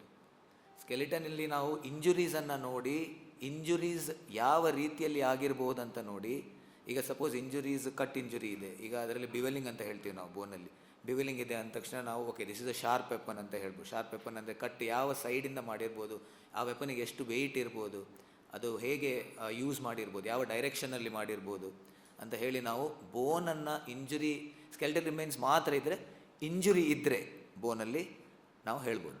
ಸೊ ಅಫ್ಕೋರ್ಸ್ ಸ್ಕಿನ್ ಇಂಟ್ಯಾಕ್ಟ್ ಇದ್ದರೆ ಇನ್ನೂ ಒಳ್ಳೆ ರೀತಿಯಲ್ಲಿ ಹೇಳ್ಬೋದು, ಯಾಕಂದರೆ ಸ್ಕಿನ್ ಮೇಲೆ ಇನ್ನೂ ಒಳ್ಳೆ ರೀತಿಯಲ್ಲಿ ನಮಗೆ ಅದು ಇನ್ಸಿಷನ್ ಆಗಿದೆ ಆರ್ ಚಾಪ್ ಉಂಡ ಅದೆಲ್ಲ ನಮಗೆ ಕನ್ಫ್ಯೂಷನ್, ಇಂಜುರೀಸ್ ಬೇರೆ ಬೇರೆ ಇಂಜುರೀಸ್ ಇರುತ್ತೆ. ಸೊ ಅದನ್ನು ನೋಡಿ ನಾವು ಇನ್ನೂ ಒಳ್ಳೆ ರೀತಿಯಲ್ಲಿ ಹೇಳ್ಬೋದು. ಬಟ್ ಬೋನ್ಸ್ ಇದ್ದರೂ ಕೂಡ ಆ ಕಟ್ಟಾದ ಸ್ಟೈಲ್ ರೀತಿ ನೋಡಿ ಅದು ಯಾವ ಥರ ಬ್ಲೋ ಆಗಿರ್ಬೋದು ಅಂತನೂ ಆಗಿದೆ. ಕೆಲವು ಕೇಸಸಲ್ಲಿ ಆಗಿ ನಾವು ಎಕ್ಸ್ಯೂಮ್ ಮಾಡಿದ್ದೇವೆ ಕೇಸಸನ್ನು. ನಾವು ಪೋಸ್ಟ್ಮಾರ್ಟಮ್ ಮಾತ್ರ ಅಲ್ಲ, ಪೋಸ್ಟ್ಮಾರ್ಟಮ್ ಮಾಡಿ ಬಾಡಿ ಹಿಂದೆ ಕೊಟ್ಟ ನಂತರ, ಬಾಡಿ ಬರಿ ಆದ ನಂತರ ಮತ್ತೆ ಕೆಲವು ಕೋರ್ಟಿಂದ ನಮಗೆ ಆರ್ಡರ್ಸ್ ಬಂದಿದೆ, ನೀವು ಬರಿ ಮಾಡಿದ ಬಾಡಿಯನ್ನು ಹೊರಗೆ ತೆಗೆದು ಅದನ್ನು ಎಕ್ಸಾಮಿನೇಷನ್ ಮಾಡಬೇಕು ಅಂತ. ಅದಕ್ಕೆ ನಾವು ಎಕ್ಸ್ಯೂಮೇಷನ್ ಅಂತ ಹೇಳ್ತೀವಿ, ಸೆಕೆಂಡ್ ಆಟೋಪ್ಸಿ ಅಂತ ಹೇಳ್ತೀವಿ ನಾವು. ಹಾಂ, ಕರೆಕ್ಟ್ ಕರೆಕ್ಟ್ ಕರೆಕ್ಟ್ ಹಿರೇಕದಲ್ಲಿ ಆಗಿದೆ, ನಕ್ರೆಯಲ್ಲಿ ಆ ದಿವಸ ಇಟ್ ವಾಸ್ ಹೊರಗೆ ತೆಗೆದು ಬಾಡಿಯನ್ನು ಅಲ್ಲೇ ಸಿಮೆಟ್ರಿ ಅಲ್ಲಿ ಎಲ್ಲಿ ನಾವು ತೆಗೆದಿದ್ವಿ ಅಲ್ಲ, ಬರಿ ಮಾಡಿತ್ತಲ್ಲ ಬಾಡಿ, ಅಲ್ಲೇ ನಾವು ಸಿರ್ಸಿಯಲ್ಲಿ ಒಮ್ಮೆ ಹೋಗಿದ್ವಿ. ಸೊ ಅಲ್ಲಿ ತೆಗೆದು ಎಕ್ಸಾಮಿನೇಷನ್ ಮಾಡಿದಾಗ bone we could see that there were some injuries on the bones which was ನಾವು we have provided good evidence ಇದೆ. ಸೊ ಈವನ್ ಬೋನ್ಸಲ್ಲಿ ಕೂಡ ನಾವು ಬೋನ್ಸ್ ನೋಡಿ ಕೂಡ ಇಂಜುರೀಸ್ ನೋಡಿ we can comment on what type of weapon was probably used. ಅದೇ burn ಮಾಡಿದರೆ ಬೋನೆ ಏನೂ ಇರಲ್ಲ. ಶಂಕರ್ ಅವ್ರು ಹೇಳಿದಾಗೆ ಬರ್ನ್ ಟೋಟ್ಲಿ ಆ್ಯಶಸ್ ಮಾತ್ರ ಇದ್ದರೆ ಅದರಿಂದ ನಮಗೆ ಏನು ಇದಾಗುತ್ತೆ.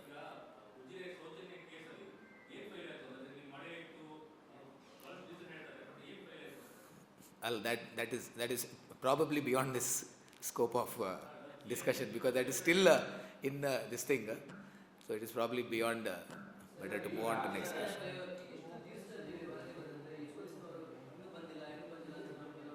ಹಾಂ, ಏನು ವರದಿ ನೋಡಿ, ನಮ್ಮ ಫೊರೆನ್ಸಿಕ್ ಡಿಪಾರ್ಟ್ಮೆಂಟಲ್ಲಿ ಯೂಶ್ವಲಿ ನಾವು ಪೋಸ್ಟ್ಮಾರ್ಟಮ್ ಮಾಡಿದಾಗ, ಬಿಕಾಸ್ ನಮ್ಮದು ಟರ್ಷರಿ ಸೆಂಟರ್, ಈಗ ಗೌರ್ಮೆಂಟ್ ಇದರಲ್ಲಿ ಮಾಡೋದು ಮತ್ತು ನಮ್ಮ ಇದರಲ್ಲಿ ಮಾಡೋದು ತುಂಬ ಡಿಫ್ರೆನ್ಸ್ ಇದೆ, because facilities are like that. I am not ನಾವು ಪೋಸ್ಟ್ಮಾರ್ಟಮ್ ಮಾಡಿದಾಗ ಎಲ್ಲ ಇದನ್ನು ನೋಟ್ ಮಾಡಿ ಕಂಪ್ಯೂಟರೈಸ್ ರಿಪೋರ್ಟ್ ಇದೆ ನಮ್ಮದು, ನಾವು ಕಂಪ್ಯೂಟರೈಸ್ ರಿಪೋರ್ಟನ್ನು ರೆಡಿ ಮಾಡಿ ಯೂಶ್ವಲಿ 2-3 ಡೇಸ್ ಒಳಗೆ ಅವರಿಗೆ ರಿಪೋರ್ಟ್ ಕೊಡ್ತೀವಿ. ಪೋಸ್ಟ್ಮಾರ್ಟಮ್ ಆದ ತಕ್ಷಣ ಅವರಿಗೆ we give them a preliminary this thing and then the computerised report maximum 2-3 ಡೇಸಲ್ಲಿ ಕೊಡ್ತೀವಿ ನಾವು. Report will be handing over to police. Patient ಪಾರ್ಟಿಗೆ ನಮಗೆ ಕೊಡಲಿಕ್ಕಿಲ್ಲ, ನಮಗೆ ರೈಟ್ ಇಲ್ಲ. ಸೊ ನಾವು we can only hand over the report to the police, because ಅವರು ನಮಗೆ ರಿಕ್ವಿಸಿಷನ್ ಕೊಟ್ಟಿರ್ತಾರೆ, ಅವರಿಗೆ ನಾವು ಹಿಂದೆ ಕೊಡೋದು. ಪೊಲೀಸಿಂದ ಪಾರ್ಟಿಯನ್ನು ಕೇಳಿ ತಗೊಳ್ಬೋದು, ಅದು party cannot come to us and ask directly ನಮ್ಮಿಂದ. ನಾವು we are not dutifully we are not suppose to give it to the patient party. So we hand it over in 3 days 4 days maximum. Suppose test ಇದ್ದರೆ, suppose ನಮಗೆ preliminary report ನಾವು immediate ಆಗಿ ಕೊಡ್ತೇವೆ 2-3 days ಒಳಗೆ. But suppose ಅವರಿಗೆ FSLಗೆ ಹೋಗಬೇಕು, ಏನಾದರೂ Poisson ತಗೊಂಡಿದ್ದಾರಾ ಏನಾದರೂ ನೋಡಬೇಕಾದ್ರೆ ನಾವು ಬಾಡಿಯಲ್ಲಿದ್ದದ್ದು ಸ್ಟಮಕ್ ಕಂಟೆಂಟ್ಸ್ ಇರ್ಬೋದು, ಬ್ಲಡ್ ಇರ್ಬೋದು, ಯೂರಿನ್ ಇರ್ಬೋದು, ಶಂಕರ ಹೇಳಿದಾಗ ಏನೂ ಇರ್ಬೋದು ಬಾಡಿಯಿಂದ, ನಾವು FSLಗೆ ಕಳಿಸ್ತೇವೆ. ಲಿವರಿದ್ದು ಪೀಸ್ ಕಳಿಸ್ತೇವೆ, ಕಿಡ್ನಿದು ಪೀಸ್ ಕಳಿಸ್ತೇವೆ, ಬಿಕಾಸ್ ಅದು ಯಾವ ಸ್ಟೇಜಲ್ಲಿ ಪಾಯ್ಸನ್ ತೆಕ್ಕೊಂಡಿದ್ದಾನ ಅಥವಾ ಪಾಯ್ಸನ್ ತೆಕ್ಕೊಂಡು ಅದನ್ನು ಎಬ್ಸಾರ್ಬ್ ಆಗಿ ಅದರಿಂದಲೇ ಡೆತ್ ಆಗಿದೆ ಅಂತ ನೋಡಲಿಕ್ಕೆ ನಮಗೆ ತುಂಬ ಎಲ್ಲ ಆರ್ಗನ್ಸ್ ಬೇಕಾಗುತ್ತೆ. ಸೊ ನಾವು ಅದನ್ನೆಲ್ಲ ಫೊರೆನ್ಸಿಕ್ ಸೈನ್ಸ್ ಲ್ಯಾಬಿಗೆ ಕಳಿಸ್ತೀವಿ.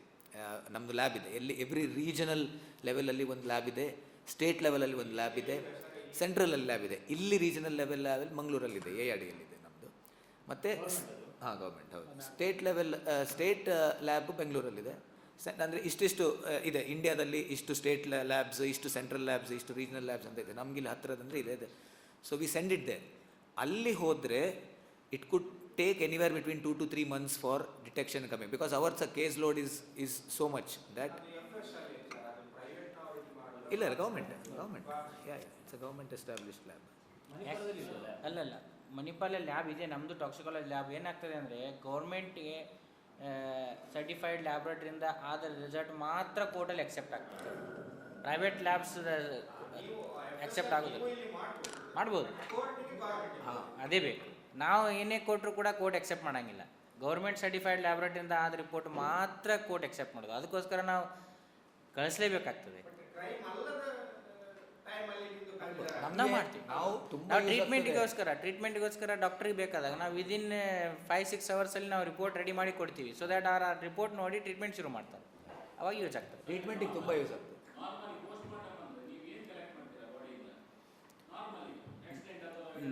ನಾರ್ಮಲ್ ಪೋಸ್ಟ್ ಮಾರ್ಟಮಲ್ಲಿ ನಾವು ಎಲ್ಲ ಬಾಡಿಯಿಂದ ಎಲ್ಲ ಎವಿಡೆನ್ಸ್ ಕಲೆಕ್ಟ್ ಮಾಡೋದಿಲ್ಲ. ಪಾಯ್ಸನಿಂಗ್ ಕೇಸ್ ಇದ್ದರೆ ಪಾಯ್ಸನಿಂಗ್ ಕೇಸ್ ಇದ್ದರೆ ಮಾತ್ರ ನಾವು ಈಗ ಸರ್ ಹೇಳಿದಂಗೆ ಅವೆಲ್ಲ ಆರ್ಗನ್ಸ್ ತೆಗಿತೀವಿ, ಲಿವರ್ ತೆಗಿತೀವಿ, ಸ್ಟಮಕ್ ತೆಗಿತೀವಿ, ಕಿಡ್ನಿ ತೆಗಿತೀವಿ, ಬ್ಲಡ್ ತೆಗಿತೀವಿ, ಯೂರಿನ್ ಇದ್ದರೆ ಯೂರಿನ್ ತೆಗಿತೀವಿ. ಏನು ಅದು ಬಿಟ್ಟು ಬೇರೆ ನಮ್ಗೆ ಏನಾದರೂ ಡಿಪೆಂಡಿಂಗ್ ಆನ್ ದ ಪಾಯ್ಸನ್ಸ್, ಬೇರೆ ಬೇರೆ ಪಾಯ್ಸನ್ನಲ್ಲಿ ಬೇರೆ ಬೇರೆ ಥರ ನಾವು ನೋಡ್ಬೇಕಂತಿರ್ತದೆ. ಆವಾಗ ನಾವು ಬೇರೆ ಪಾಯ್ಸನ್ ಯಾವುದು, ಆ ಪಾಯ್ಸನ್ ಯಾವುದಿದೆ ಅಂತ ನಮಗೆ ಡೌಟ್ ಬರ್ತದಲ್ಲ, ಅದರ ರಿಲೇಟೆಡ್ ಕೆಲವೊಂದು ಟೈಮ್ ಬೋನ್ ತೆಗಿಬೇಕಾಗ್ತದೆ, ಕೆಲವೊಂದು ಟೈಮಲ್ಲಿ ನೇಲ್ಸ್ ತೆಗಿಬೇಕಾಗ್ತದೆ. ಇಲ್ಲ ಏನೋ ಹಾರ್ಟ್ ಇದ್ರ ಮೇಲೆ ಶ್ವಾಸಕೋಶದ ಮೇಲೆ ಇಫೆಕ್ಟ್ ಆಗೋ ಪಾಯ್ಸನ್ ಇದ್ದರೆ ನಾವು ಲಂಗ್ ತೆಗಿತೀವಿ. ಬ್ರೈನ್ ಮೇಲೆ ಇಫೆಕ್ಟ್ ಆಗೋ ಪಾಯ್ಸನ್ ಇದ್ದರೆ ಬ್ರೈನ್ ತೆಗಿತೀವಿ. ಅವೆಲ್ಲ ತೆಗಿತೀವಿ depending on poisoning cases. But routinely RTA case, road traffic accident case ಇರಲಿ, ಹ್ಯಾಂಗಿಂಗ್ ಕೇಸ್ ಇರಲಿ, ಅದರಲ್ಲಿ ನಾವೆಲ್ಲ ಏನು ತೆಗೆಯೋದಿಲ್ಲ, ನೆಸರಿ ಇಲ್ಲ ನಮಗೆ. ಯಾಕಂದರೆ ಅದು ಕಾಸ್ ಆಫ್ ಡೆತ್ ಬೇರೆ ಇರ್ತದೆ.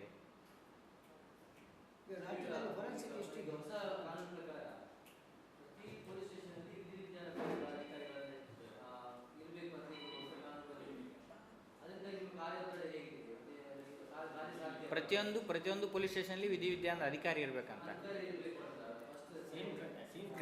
ಅದು crime scene officer, CSO, scene of crime officers ಅಂತ, ಸೋಕೋ ಅಂತ, ಅವ್ರದ್ದು ಬೇರೆ. ಅದೇ ಅವ್ರದ್ದು ಏನಂದರೆ ಕ್ರೈಮ್ ಸೀನಿಗೆ ಹೋಗಿ ಎವಿಡೆನ್ಸ್ ಕಲೆಕ್ಟ್ ಮಾಡ್ಕೊಂಬರೋದು ಮಾತ್ರ ಅವ್ರ ಕೆಲಸ. ಅವ್ರು ಅಡಾಪ್ಸಿ ಮಾಡೋಂಗಿಲ್ಲ, ಅವ್ರು ಮಾಡೋಂಗಿಲ್ಲ. ಅಡಾಪ್ಸಿ ಮಾಡೋದು ನಾವೇ. ಅವ್ರು ಎವಿಡೆನ್ಸ್ ಕಲೆಕ್ಟ್ ಮಾಡಿದ್ದನ್ನು FSL ಕಳಿಸಿ ಇದು ಮಾಡ್ಬೋದು, ಅನಲೈಸಿಸ್ ಮಾಡಲಿಕ್ಕೆ ಕಳಿಸ್ಬೋದು. ಬಟ್ ಏನಂದರೆ ಅಟಾಪ್ಸಿ ಮಾಡಿ ಅದರ ರಿಪೋರ್ಟ್ ಕೊಡೋದು ಎಲ್ಲ ನಮ್ಮದೇ. ಅದು ಮೇನ್ಲಿ ಏನಂದರೆ ಸೋಕೋ ಅವರು why SOCO happened was forensic medicine experts ಇದು ನಂಬರ್ ತುಂಬ ಕಮ್ಮಿ ಇದೆ. ನೀವು number of forensic medicine experts ನೀವು ನೋಡಿದರೆ, ನಮ್ಮ ಡಿಸ್ಟ್ರಿಕ್ಟ್ ಇರ್ಬೋದು, ಸ್ಟೇಟ್ ಇರ್ಬೋದು, ನೋಡಿದರೆ number of forensic science experts ತುಂಬ ಕಮ್ಮಿ ಇದೆ. ಸೊ ಅವರು ಸೀನ್ ಆಫ್ ಕ್ರೈಮಲ್ಲಿ ಕಲೆಕ್ಟ್ ಮಾಡುವಾಗ ಒಬ್ಬರು ಬೇಕು ಅಂತ ಹೇಳಿ ಡಿಸೈಡ್ ಮಾಡಿ ಅದನ್ನು ಅವ್ರಿಗೆ ಟ್ರೈನಿಂಗ್ ಕೊಟ್ಟು, FSLs ಟ್ರೈನಿಂಗ್ ಕೊಟ್ಟು ಸೋಕೋ ಅಂತ ಒಂದು ಪೊಸಿಷನನ್ನು ಕ್ರಿಯೇಟ್ ಮಾಡಿದ್ದು. ಯಾಕಂದರೆ collection of evidentiary material, forensic officers ಅಲ್ಲಿ ಹೋಗ್ಲಿಕ್ಕೆ ಆಗದಿದ್ದರೆ ಕ್ರೈಮ್ ಸೀನಿಗೆ ಕಲೆಕ್ಟ್ ಮಾಡುವಾಗ ಮಿಸ್ಟೇಕ್ ಆದರೆ it will not yield justice. So ಅದಕ್ಕೋಸ್ಕರ ಸೋಕೋ ಅಂತ ನಾವು, ಅವರು MBBS ಅಲ್ಲ, MD ಅಲ್ಲ, ದೇ ಹ್ಯಾವ್ ಅ ಸಪ್ರೇಟ್ ಒಂದು 6 months ಟ್ರೈನಿಂಗ್ ಕೊಡ್ತಾರೆ ಅವರಿಗೆ ಕ್ರೈಮ್ ಸೀನ್ ಇದರಲ್ಲಿ, ಅನಾಲಿಸಿಸ್ ಇದರಲ್ಲಿ, FSL ಅಲ್ಲಿ. So they are utilised for collection of evidence at the scene, so that ಅಲ್ಲಿ ಎವಿಡೆನ್ಸ್ ಹಾಳಾಗಬಾರ್ದು ಅಂತ. So then analysis happens in FSL only, body send to ನಮಗೆ. ಸೊ ನಾವು ಕೆಲವೊಮ್ಮೆ ಏನಾಗುತ್ತೆ, ಕ್ರೈಮ್ ಸೀನಿಗೆ ಸೋಕೋ ಅವರು ಬರ್ತಾರೆ, ನಾವು ಹೋಗ್ತೀವಿ. ಇಲ್ಲಿ ನಮಗೆ ಅದು ಅಪರ್ಚುನಿಟಿ ಇರುತ್ತೆ, ಅಂದರೆ ಪೊಲೀಸವ್ರು ನಮಗೂ ಹೇಳ್ತಾರೆ, ಸೋಕೋ ಅವರಿಗೂ ಬರ್ತಾರೆ. ಸೊ ಬಟ್ ತುಂಬ ಪ್ಲೇಸಸ್ಗಳಲ್ಲಿ ಫೊರೆನ್ಸಿಕ್ ಎಕ್ಸ್ಪರ್ಟ್ಸ್ ಇರೋದೇ ಇಲ್ಲ. The number of forensic experts will be so less. ಈಗ ನಮ್ಮ ಇಡೀ ಡಿಸ್ಟ್ರಿಕ್ಟಲ್ಲೂ ನೀವು ನೋಡಿ, ನಮಗೊಂದು ಕಾಲೇಜ್ ಇದೆ, ನಮ್ಮೊಂದು ಕಾಲೇಜಲ್ಲಿ ಯಾರು ಫ್ಯಾಕಲ್ಟಿ ಇದ್ದಾರೆ ಫೊರೆನ್ಸಿಕ್ ಅವ್ರು ಹೆಲ್ಪ್ ಆಗ್ತಾರೆ. ಇದೆ there is no other but a place like Mangalore, 6 colleges 7 colleges are there, medical colleges. ಅದರಲ್ಲಿ ಫೊರೆನ್ಸಿಕ್ ಮೆಡಿಸಿನ್ ಡಿಪಾರ್ಟ್ಮೆಂಟ್ ಎಲ್ಲ ಕಡೆ ಇದೆ. ಸೊ ಅಷ್ಟು ಸ್ಟಾಫ್ಗಳಿದೆ. But look at our district is only 1 ಕಮ್ಮಿ ಇದೆ. ಕೆಲವೊಂದು ಡಿಸ್ಟ್ರಿಕ್ಟಲ್ಲಿ ಇರೋದೇ ಇಲ್ಲ, ಅದೇ ಹೇಳಿದ್ದು ನಾನು. ಸೊ ಇರೋದೇ ಇಲ್ಲ. So that is for that reason utilisation of SOCO personal proves helpful. So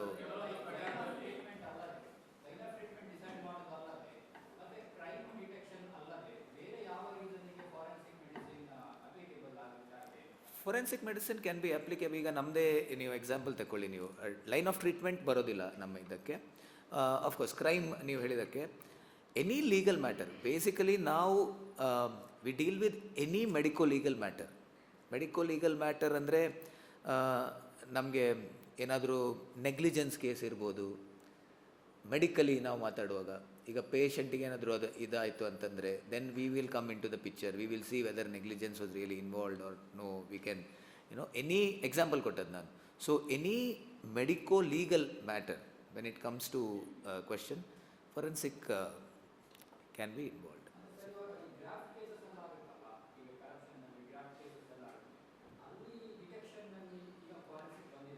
ಯಾವ ಥರ ಗ್ರಾಫ್ಟ್ ಕೇಸಸ್ನಲ್ಲಿ? ಹಾಂ, see even in such cases forensic will be involved. ಯಾಕಂದರೆ there are different branches of forensics. ಈಗ ಡಾಕ್ಯುಮೆಂಟೇಷನ್ ಫ್ರಾಡ್ ಅಂತ ಹೇಳ್ತೀವಿ ನಾವು, forgery item analysis, ಮತ್ತು so many branches. Even in the central FSLs ಅಲ್ಲಿ ನೀವು ನೋಡ್ಬೋದು, there are different branches which deal with. ಈಗ ನಾವು ನೋಟ್ ಏನಾದರೂ ಇದು ಫೋರ್ಜ್ಡಾ ಇಲ್ವಾ ಅಂತ ನೋಡಿ ಡಾಕ್ಯುಮೆಂಟೇಷನ್ ಟೆಸ್ಟಿಂಗ್ ಅದೆಲ್ಲ ನೋಡಿ ನಾವು ರಿಲೇಟೆಡ್ ಟು ದ್ಯಾಟ್ ಕ್ರೈಮ್ ಇದು ಯೂಸ್ ಆಗುತ್ತಾ ಅಂತ ನೋಡಿ ಯಾವುದೇ ಇಂಥ ಕ್ರೈಮಲ್ಲಿ ಕೂಡ forensic will come into the picture. So that's what I said, there are so many divisions of forensic. Serology ಇದೆ, ಕೆಮಿಸ್ಟ್ರಿ ಇದೆ, ಬ್ಯಾಲಿಸ್ಟಿಕ್ಸ್ ಇದೆ, ಡಾಕ್ಯುಮೆಂಟೇಷನ್ ಅನಾಲಿಸಿಸ್ ಇದೆ. So many fingerprints, DNA, these are all different branches where will be involved. FSL ಅಲ್ಲಿದೆ, FSL forensic science lab ಹೇಳ್ತೇವಲ್ಲ, ನಮ್ಮ ಲ್ಯಾಬಲ್ಲಿ all these branches are there, everything.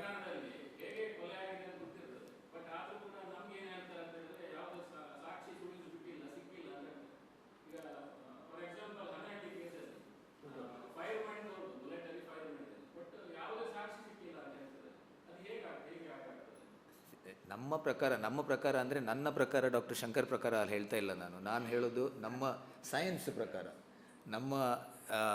ನಾವು ಲಾಯರ್ಗಳೇ ನೀವು ನೋಡ್ಬೋದು ಕೋರ್ಟಲ್ಲಿ ಬಂದಾಗ ಬುಕ್ಸನ್ನು ಇಷ್ಟಿಷ್ಟ ಬುಕ್ಸೇ ತಗೊಂಡು ಬರ್ತಾರೆ. ಇದು ನೋಡಿ ಮೋದಿ ಟೆಕ್ಸ್ಟ್ ಬುಕ್ಕಲ್ಲಿ ಹೀಗೆ ಇದೆ, ಮೋದಿ ಟೆಕ್ಸ್ಟ್ ಬುಕ್ಕಲ್ಲಿ ಹಾಗೆ ಇದೆ ಅಂತ ಹೇಳ್ತಾರೆ, ನಮಗೆ ತೋರಿಸ್ತಾರೆ. ಲಾಯರ್ಸ್ ಅಂದರೆ ಸ್ವಲ್ಪ ಹೆದರಿಕೆ ನಮಗೆ. ಸೊ ಸೈನ್ಸ್ ಪ್ರಕಾರ ನಾನು ಹೇಳೋದಂದರೆ every criminal leaves behind a clue ಅಂತ ಒಂದು ಡಿಕ್ಟಮೇ ಇದೆ. ದಟ್ ಈಸ್ ನಮ್ಮದು. ನಾವು ಅದನ್ನು ಫೊರೆನ್ಸಿಕ್ ಎಕ್ಸ್ಪರ್ಟ್ ಆಗಿ we have to believe in that. Every criminal leaves behind a clue. It is up to the expert to find out that clue ಅಂತ ಹೇಳ್ತೇವೆ ನಾವು. So I can only say that much. So sir, ಈಗ ಒಂದು ಕೃತ್ಯ ಕೊಲೆ ಮಾಡ್ತಾನೆ ಆರೋಪಿ, ಎಲ್ಲ ಸಾಕ್ಷ್ಯವನ್ನು ನಾಶ ಮಾಡಿರ್ತಾನೆ, ಅಂಥದ್ದು ಆ ಪ್ರಕರಣಗಳ ಸವಾಲು ಹೇಗಿರ್ತದೆ ನಿಮಗೆ ಅಂತ? ಆಗತ್ತೆ, ಹೌದು, ನಾಶ ಮಾಡಿರ್ತಾರೆ ಡೆಫಿನೆಟ್ಲಿ. ಈಗ ಒಂದು ವಿಶಾಲ್ ಗಾಣಿಗ, ಹೌದು, 2-3 ಪ್ರಕರಣ ಆಯಿತು, ಮೇಜರ್ ಇದು. ಹೌದು, ಬಟ್ ಆದರೂ ಸಾಕ್ಷಿ ಸಿಕ್ಕಿದೆ ಅಲ್ವಾ? ಅದೇ ಹೇಳಿದ್ದು ನಾನು, ಎಷ್ಟೇ ನಾಶ ಮಾಡಲಿಕ್ಕೆ ಟ್ರೈ ಮಾಡಿ, ಅದೇ ಪುನಃ I will get back to that same dictum. There is a transfer of material between the criminal and the crime scene ಅಂತ ಹೇಳ್ತೀವಿ ನಾವು. ಎಕ್ಸ್ಚೇಂಜ್ ಡಿಕ್ಟಮ್ ಅಂತ ಹೇಳ್ತೀವಿ ನಾವು ಅದಕ್ಕೆ. ಸೊ ಸಮಥಿಂಗ್ ಕ್ರೈಮ್ ಸೀನಿಂದ ಏನಾದರೂ ಅವನು ತೆಕ್ಕೊಂಡು ಹೋಗ್ತಾನೆ, ಕ್ರೈಮ್ ಸೀನಲ್ಲಿ ಏನಾದರೂ ಬಿಟ್ಟು ಹೋಗ್ತಾನೆ, ಅದು ಡೆಫಿನೆಟ್. ಅದು ಏನು ನಾಶ ಮಾಡ್ಲಿಕ್ಕೆ ಟ್ರೈ ಮಾಡುವಾಗ ನಾಶ ಮಾಡುವ ಪ್ರೋಸೆಸ್ಸಲ್ಲಾದರೂ ಏನಾದರೂ ಬಿಟ್ಟು ಹೋಗ್ತಾನೆ, ಅವ್ರು ಏನಾದರೂ ತೆಕ್ಕೊಂಡು ಹೋಗ್ತಾನೆ. ಬಟ್ ನಾವು ಎಷ್ಟು ಟ್ಯಾಕ್ಟ್ಫುಲಿ ಆಗಿ ಹ್ಯಾಂಡಲ್ ಮಾಡಿ, ಎಷ್ಟು ಟ್ಯಾಕ್ಟ್ಫುಲಿ ಆಗಿ ಅಲ್ಲಿ ಏನಿದೆ ಏನಿಲ್ಲ ಅಂತ ನೋಡಿ ಹ್ಯಾಂಡಲ್ ಅನಾಲಿಸಿಸಿಗೆ ನಾವು ಏನು ಕಲೆಕ್ಟ್ ಮಾಡ್ತೇವೆ ಅದು ನಮ್ಮ ಮೇಲೆ ಬಿಟ್ಟದ್ದು. ಬಟ್ ನೀವು ಹೇಳಿದ 2 ಕೇಸಲ್ಲಿ ಕೂಡ I think there have been. So voice clear ಇಲ್ಲದ ವಾಯ್ಸ್ ಅದು FSL ಕ್ಲೀನ್ ಮಾಡಿ ಕೇಳಬಹುದಾ? ಹೌದು. ಫೊರೆನ್ಸಿಕ್ ವ್ಯಾಲಿಡೇಷನ್ ಒಂದು ವಾಯ್ಸಲ್ಲಿ ಇವರದೇ ಇರ್ಬೋದು, ಸಸ್ಪೆಕ್ಟ್ ಇದು ವಾಯ್ಸಲ್ಲಿ ಕಂಪೇರ್ ಮಾಡಿ, ಕಂಪ್ಯಾರೇಟಿವ್ ಟೆಕ್ನಿಕ್ ಅದು ಸರ್. ಸೊ ಇದು ವಾಯ್ಸ್ ಅವ್ರದ್ದೇ ಇಲ್ವಾ ಅಂತ ಫೊರೆನ್ಸಿಕ್. ಹಾಂ, ಹೌದೌದು, ಕ್ಲಾರಿಟಿ ಮಾಡಿ ಇದನ್ನು ಎನ್ಹ್ಯಾನ್ಸ್ ಮಾಡಿ ಅದನ್ನು. So technology has really sir ಭಯಂಕರ ಇದಾಗಿದೆ. ನಮಗೆ ಇಮ್ಯಾಜಿನ್, ಹೌದು ಮುಂದೋಗಿದೆ ಅದು ಟೆಕ್ನಾಲಜಿ, ನಮ್ಗೆ ಇಮ್ಯಾಜಿನ್ ಮಾಡದೇ ಆಗುವಷ್ಟದ್ದು ಆ ಮಟ್ಟಕ್ಕೆ ಟೆಕ್ನಾಲಜಿ ಈಗ ಏನಿಂದಲೂ ಏನು ಮಾಡ್ಬೋದು ಆ ಥರ ಆಗಿದೆ. ಆ ಟೆಕ್ನಾಲಜಿಯನ್ನು ಒಳ್ಳೆ ರೀತಿಯಲ್ಲೂ ಯೂಸ್ ಮಾಡ್ಬೋದು, ಕೆಟ್ಟ ಇದಕ್ಕೂ ಯೂಸ್ ಮಾಡ್ಬೋದು. ಹೌದು, ಎಡಿಟ್ ಮಾಡಿದರೂ ಗೊತ್ತಾಗುತ್ತೆ. Very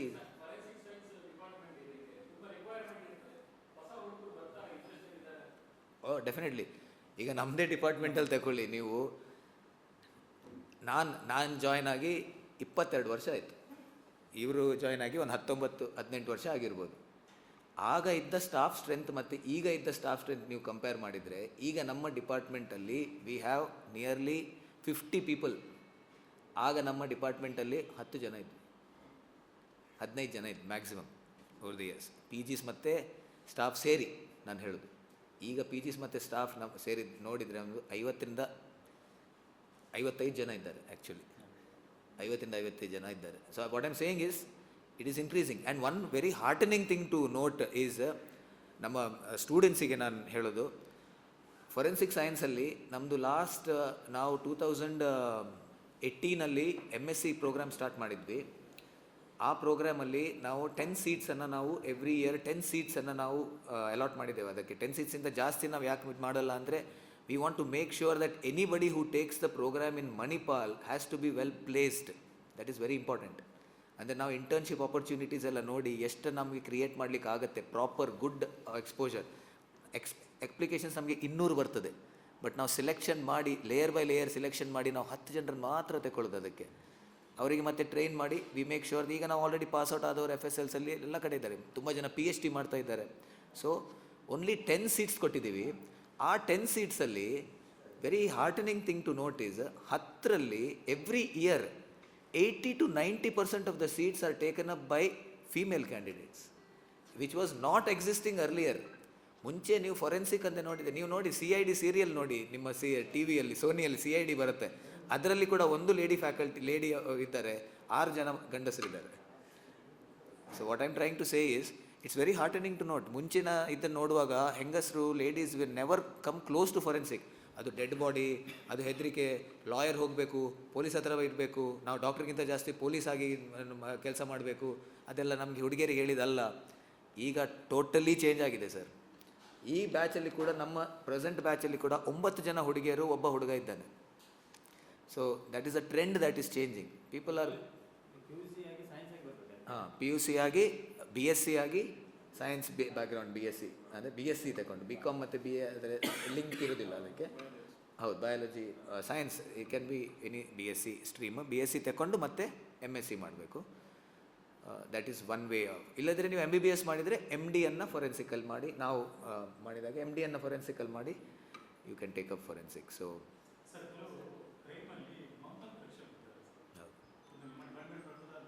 FSL brain fingerprinting ಅಂತ ಇದೆ, ಪಾಲಿಗ್ರಾಫ್ ಅಂತ ಇದೆ.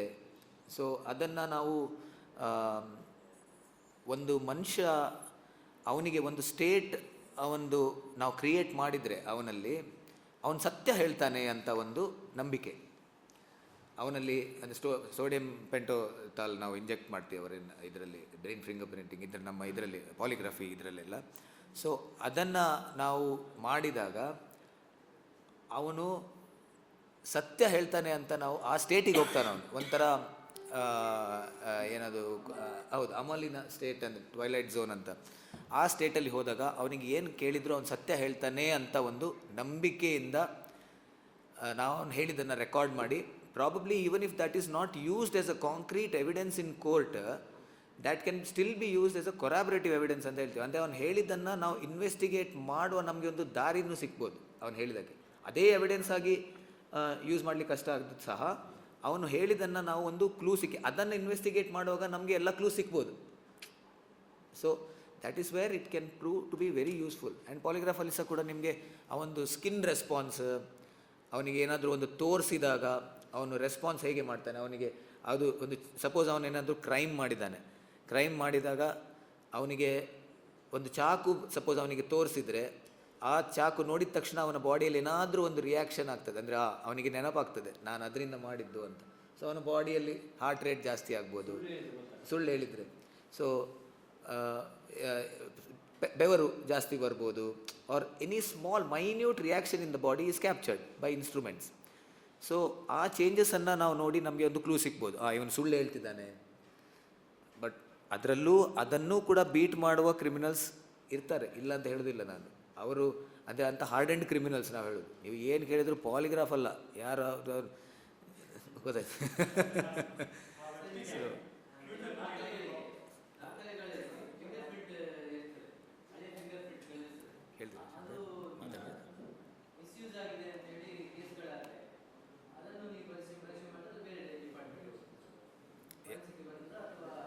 ಯಾವುದು ಸರ್? ನನಗೆ ಫಿಂಗರ್ ಪ್ರಿಂಟ್ ಹೌದು, ಡಾಕ್ಯುಮೆಂಟೇಷನ್ ಫ್ರಾಡ್ ಅದೇ ಹೇಳಿದ್ದು ನಾನು. ಡಾಕ್ಯುಮೆಂಟೇಷನನ್ನು ಸಪ್ರೇಟ್ ವಿಂಗ್ ಇದೆ FSL ಅಲ್ಲಿ.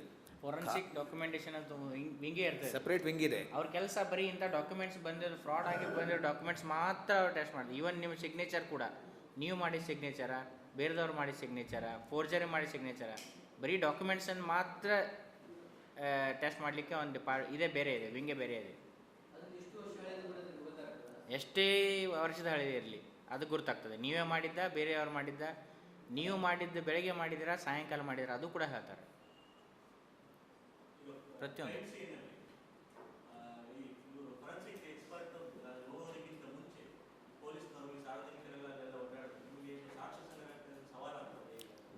ಡೆಫಿನೆಟ್ಲಿ ಆಗ್ತದೆ ಸರ್. ಯಾಕಂದರೆ ನಾವು ಹೇಳ್ತೀವಿ ಈಗ DNA ಅದು ಕಲೆಕ್ಟ್ ಮಾಡಬೇಕಾದ್ರೆ ನಾವು ಚಾನ್ಸ್ ಪ್ರಿಂಟ್ಸ್ ಅಂತೀವಿ. ಫಿಂಗರ್ ಪ್ರಿಂಟ್ಸ್ ಎಲ್ಲ ಇರ್ತದೆ ಅಲ್ಲಿ. ಚಾನ್ಸ್ ಪ್ರಿಂಟ್ ಅಂದರೆ ನೀವು ಬೇರೆದವರೆಲ್ಲ ಹೋದಾಗ ಅಲ್ಲಿ ಒಳಗಡೆ ನಿಮ್ಮ ಫಿಂಗರ್ ಪ್ರಿಂಟ್ಸು ನಿಮ್ಮ ಫುಟ್ ಪ್ರಿಂಟ್ ಎಲ್ಲ ಸಿಗೋ ಚಾನ್ಸ್ ಇರ್ತದೆ. ಅದಕ್ಕೋಸ್ಕರ ಸಾಧ್ಯ ಆದಷ್ಟು ಕ್ರೈಮ್ ಆದ ತಕ್ಷಣ ಅದನ್ನು ಕಾರ್ಡನ್ ಆಫ್ ಮಾಡಿ ಅಂತ ಹೇಳ್ತೀವಿ ನಾವು. ಅದು ಏರಿಯಾನ ಕವರ್ ಮಾಡಿಬಿಡಿ, ನೀವು ಯಾರನ್ನೂ ಒಳಗಡೆ ಬಿಡೋಕೆ ಇದು ಮಾಡಬೇಡಿ. ಫಿಂಗರ್ ಪ್ರಿಂಟ್ಸ್ ಎಕ್ಸ್ಪರ್ಟ್ಸ್ ಆಗಲಿ ಅಥವಾ ಫಾರೆನ್ಸಿಕ್ ಎಕ್ಸ್ಪರ್ಟ್ಸ್ ಆಗಲಿ ಬಂದು ಎವಿಡೆನ್ಸಸ್ ಕಲೆಕ್ಟ್ ಮಾಡಿದ ಮೇಲೆ ನೀವೆಲ್ಲ ಎಂಟ್ರ್ ಆಗ್ರಿ ಅಂತ ನಾವು ಹೇಳೋದು. ಇಲ್ಲಾಂದ್ರೆ ಏನಾಗ್ತದೆ, ನೀವು ಒಳಗಡೆ ಹೋಗ್ತೀರಿ, ನೀವು ಫಿಂಗರ್ ಪ್ರಿಂಟ್ಸ್ ಬಿಡ್ಬೋದು, ಏನೋ ಟಚ್ ಮಾಡ್ತೀರಿ ಅದು ಬಿಡ್ತದೆ.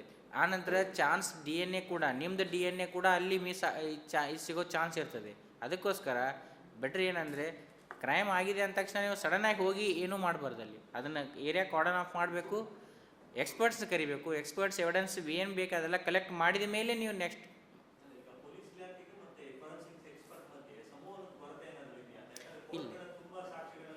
ಇಲ್ಲ ಅದೇ ಸರ್ ಹೇಳಿದ್ರಲ್ಲ, ಏನಂದರೆ ನಮ್ಮಲ್ಲಿ ಫ್ಯಾಕಲ್ಟಿ ಕಡಿಮೆ ಸರ್ ಫೊರೆನ್ಸಿಕಲ್ಲಿ.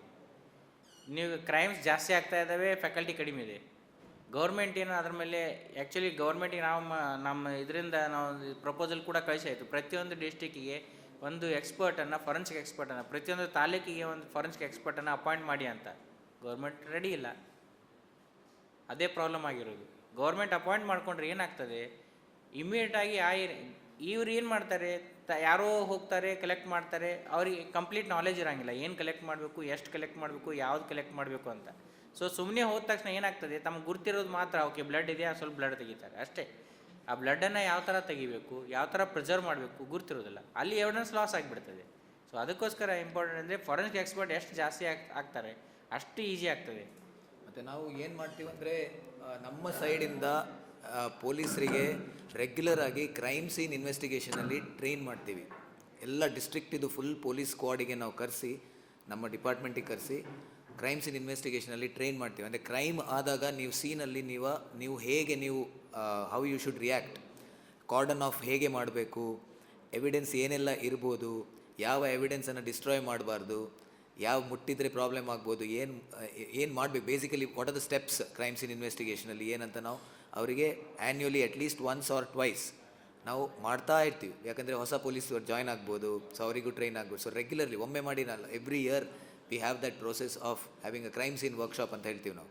ಸೊ ನಾವು ಅದನ್ನು ಮಾಡ್ತಾ ಇರ್ತೀವಿ ಅಪ್ಗ್ರೇಡ್ ಮಾಡೋಕ್ಕೆ. ಇಲ್ಲದಿದ್ದರೆ ನೀವು ಹೇಳಿದಾಗ ಇಟ್ಸ್ ವೆರಿ ಗುಡ್ ಕ್ವೆಶನ್. ಯಾಕಂದರೆ first handlers of the crime can destroy evidence, ಅವ್ರಿಗೆ ನಾಲೆಜ್ ಇಲ್ದಿದ್ರೆ. ಸೊ ಅವರಲ್ಲಿ ಕೆಪಾಸಿಟಿ ಬಿಲ್ಡ್ ಮಾಡೋದು ನಮ್ಮ duty. So that we are trying to do from KMC. Every batch are crime scene squad ಇರುತ್ತೆ. So ಅವರಿಗೆಲ್ಲ train ಮಾಡೋ ನಾವು ರೆಸ್ಪಾನ್ಸಿಬಿಲಿಟಿ ನಾವು ತಗೊಂಡು KMCಯಲ್ಲೇ ಟ್ರೈನ್ ಮಾಡ್ತೀವಿ. So that it doesn't crime scene hamper ಆಗಬಾರ್ದು.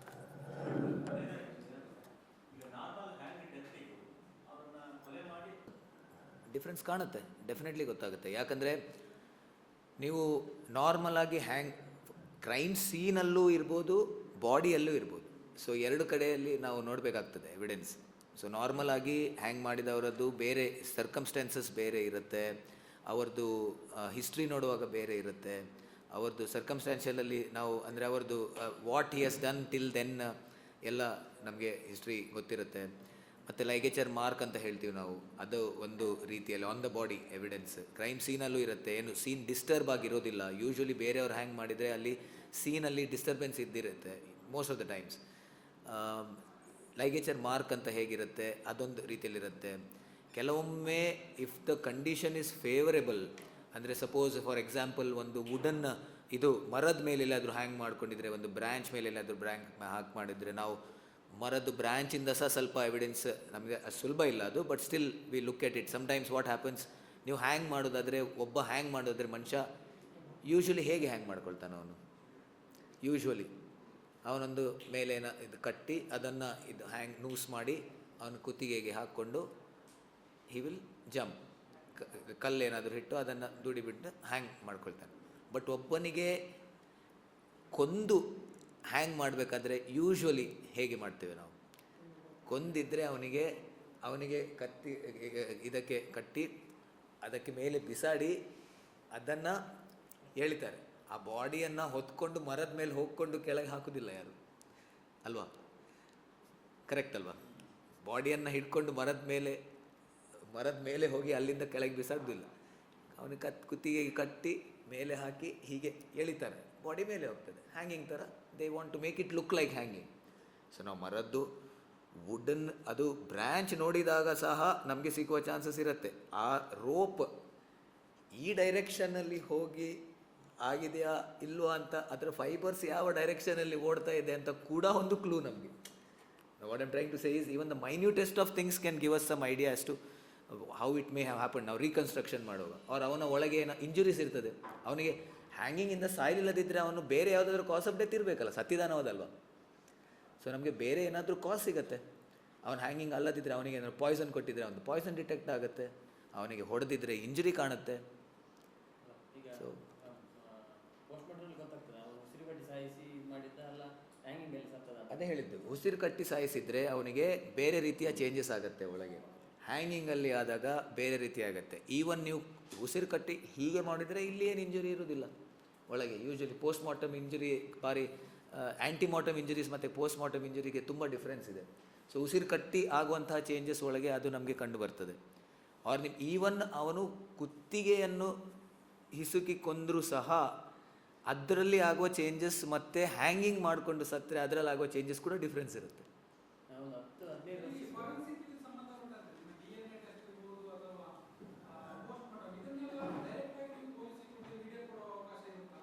ಇಲ್ಲ, ವಿ ಯೂಶ್ವಲಿ ನಾವು ಪೊಲೀಸಿಗೆ because police is the authority in the case. ಯಾಕಂದರೆ ಇನ್ವೆಸ್ಟಿಗೇಟಿಂಗ್ ಆಫೀಸರ್ ಅಂತ ಹೇಳ್ತೇವೆ ನಾವು. Investigating officer is in charge of a case.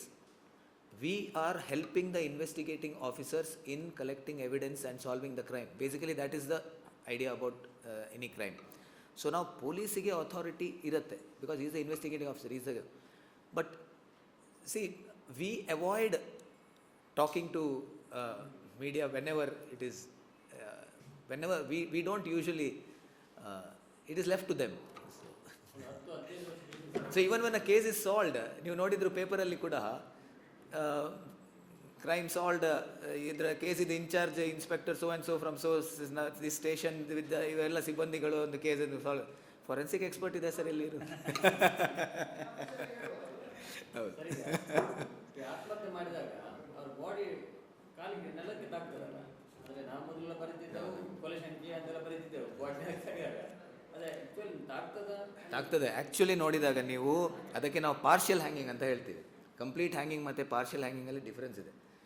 Partial hanging ನೀವು ಹೇಳಿದ್ದ ರೀತಿಯ hanging is more common than complete hanging. ಜಾಸ್ತಿ ಕೇಸಸಲ್ಲಿ ನಮಗೆ ಕಾಲು ಕೆಳಗೆ ತಾಗಿದ್ದೇ ಸಿಗುವಂಥದ್ದು.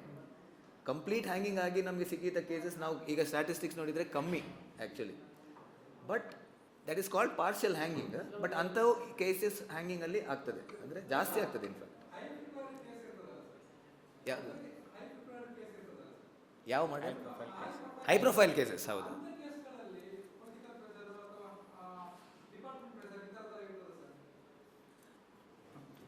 ಅದು ಪ್ರೆಷರ್ ಹೆಂಗ್ ತಗೋತಾರೆ ಅದರ ಮೇಲೆ. ನಿಮ್ಗೆ ಗೊತ್ತಿದೆ ಅಲ್ವಾ ಪ್ರೆಷರ್ ಇಲ್ಲದೆ ಪ್ರೆಷರ್ ಹೆಂಗಿರ್ತದೆ ಅಂತ. ಇವ್ರ ಪಾಪ ಒಂದು ಕೇಸಲ್ಲಿ ಮನೆಯೇ ಚೇಂಜ್ ಮಾಡಬೇಕಾಯ್ತು. ನಿಮ್ಗೆ ಗೊತ್ತು ಯಾವ ಕೇಸ್ ಅಂದರೆ ಏನು, ಹೇಗಾಯಿತು, ಏನೆಲ್ಲ ಆಯಿತು. ಆಮೇಲೆ CID ಬಂದಿದ್ರೆ CBI ಅವರು ಬಂದು ಡಿಪಾರ್ಟ್ಮೆಂಟಿಗೆ ನಿಮ್ಮ ರಿಪೋರ್ಟ್ ಇದಕ್ಕೆ ಚಾಲೆಂಜ್ ಮಾಡ್ಲಿಕ್ಕೆ ಸಾಧ್ಯವೇ ಇಲ್ಲ ನಿಮ್ಮ ರಿಪೋರ್ಟ್ ಅಂತ ಕಾಂಪ್ಲಿಮೆಂಟ್ ಮಾಡಿ ಹೋದರು. ಅವರು ಬರುವ ಮುಂಚೆ ಪಾಪ ಏನೆಲ್ಲ ಆಗಿ ಮಕ್ಕಳಿಗೆ ಸ್ಕೂಲಿಗೆ ಕಳಿಸ್ಲಿಕ್ಕೆ ಇರಲಿಲ್ಲ, ಮನೆ ಚೇಂಜ್ ಮಾಡಬೇಕಾಯ್ತು ಅವರಿಗೊಂದು ಗನ್ಮ್ಯಾನ್ ಕೊಟ್ಟರು. ಇವರು ಶಂಕರಿಂದ G ಶಂಕರ್ ಆದರು, ಗನ್ಮ್ಯಾನ್ ಶಂಕರ್ ಅಂತ ಅಲ್ಲ ಹೇಳಿದ್ದು ನಾನು, ಅಂದರೆ ಆ ಥರ ಹೇಳಿದ್ದು.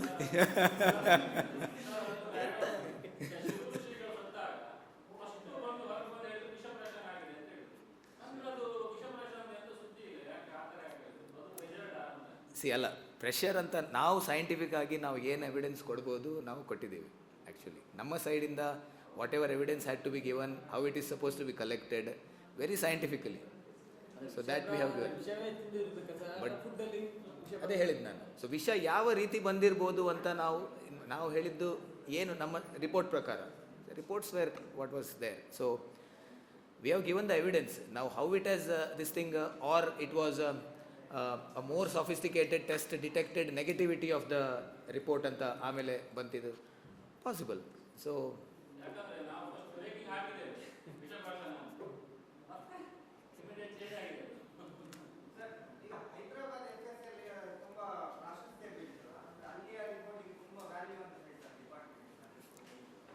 ಇಲ್ಲ ಹಾಗೆಂತ ಏನಿಲ್ಲ. ಇಟ್ ಇಸ್ ಸೌತ್ ಇಂಡಿಯಾದೆಲ್ಲ ಸ್ಟೇಟ್ಸ್ ಎಲ್ಲ ಏನು ಮಾಡ್ತಾರೆ ಅಂದರೆ ಹೈದರಾಬಾದಿಗೆ ಸೆಂಟ್ರಲ್ ಫಾರೆನ್ಸಿಕ್ ಸೈನ್ಸ್ ಲ್ಯಾಬೊರೇಟ್ರಿ, ಅದು ಸೆಂಟ್ರಲ್ ಫಾರೆನ್ಸಿಕ್ ಸೈನ್ಸ್ ಲ್ಯಾಬೊರೇಟ್ರಿ ಇಂಡಿಯಾದಲ್ಲಿ ಇರೋದೇ 4 ಕಡೆ ಇದೆ. ಒಂದು ಹೈದರಾಬಾದು, ಚಂಡೀಗಢ, ಡೆಲ್ಲಿ ಮತ್ತು ಕೋಲ್ಕತ್ತಾ. ಸೊ ಅದಕ್ಕೇನಾಗ್ತದೆ, ಸೌತ್ ಇಂಡಿಯಾ ಸ್ಟೇಟ್ಸ್ ಎಲ್ಲ ಹೈದರಾಬಾದ್ಗೆ ಕಳಿಸ್ತಾರೆ. ಅದಕ್ಕೋಸ್ಕರ ಹೈದರಾಬಾದ್ ಈಗ ನಿಮ್ಮ central government state government, central government ಹೇಳಿದ ತಕ್ಷಣ ಫೈನಲ್ ಅಲ್ಲ, ಆ ಥರ ಹೈದರಾಬಾದ್ ಅವ್ರು ಹೇಳಿದರೆ ದೊಡ್ಡ ಮುಗಿತು. ಹೈದರಾಬಾದಿಗೂ ಮಾಡೋದು, ಇಲ್ಲಿ ಏನು ಮಾಡ್ತಾರೆ ಅದನ್ನೇ ಮಾಡ್ತಾರೆ. ಟೆಕ್ನಾಲಜಿ ಜಾಸ್ತಿ ಬರ್ತದೆ. ಸ್ವಲ್ಪ ಸೊಫಿಸ್ಟಿಕೇಟೆಡ್ ಇನ್ಸ್ಟ್ರೂಮೆಂಟ್ಸ್ ಇರ್ತಾವೆ ಅಷ್ಟೇ ಅವರಲ್ಲಿ. ಬಟ್ ರಿಪೋರ್ಟ್ ಬರೋದು ಸೇಮೇ, ಇದೆಯಾ ಇಲ್ವಾ ಅಷ್ಟೇ ಬರೋದು, ಅದಕ್ಕಿಂತ ಜಾಸ್ತಿ ಏನು ಬರೋಂಗಿಲ್ಲ. ಅದಕ್ಕೋಸ್ಕರ ಅದನ್ನು ಎಕ್ಸೆಪ್ಟ್ ಮಾಡ್ತಾರೆ ಅಷ್ಟೇ, ಬೇರೆ ಏನಿಲ್ಲ.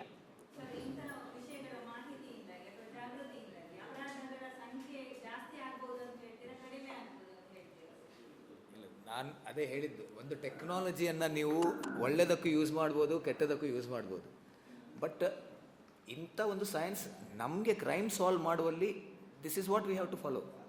ಈ ಸೈನ್ಸ್ ಇಲ್ಲದೆ ಕ್ರೈಮ್ ಸಾಲ್ವ್ ಮಾಡಲಿಕ್ಕೆ impossible. So crime rate definitely ನಾವು ಕರೆಕ್ಟ್ ರೀತಿಯಲ್ಲಿ ಅದನ್ನು ಯೂಸ್ ಮಾಡಿ ಅವೇರ್ನೆಸ್ ಕೊಟ್ಟು ಇದು ಮಾಡಿದರೆ ಕ್ರೈಮ್ ರೇಟ್ ಡೆಫಿನೆಟ್ಲಿ ಕಮ್ಮಿ ಆಗಬೇಕು. There is no doubt about it.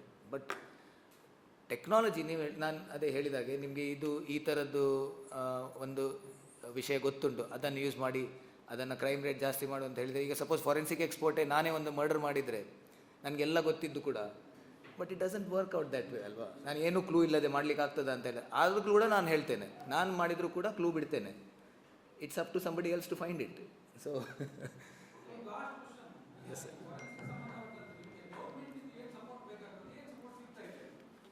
ಸಿಗ್ತದೆ ನಮಗೆ ಗೌರ್ಮೆಂಟಿಂದ. ಅಂದರೆ ನಮಗೆ ನಮ್ದು ಆಫ್ಕೋರ್ಸ್ ನಮ್ಮ institution is a private institution.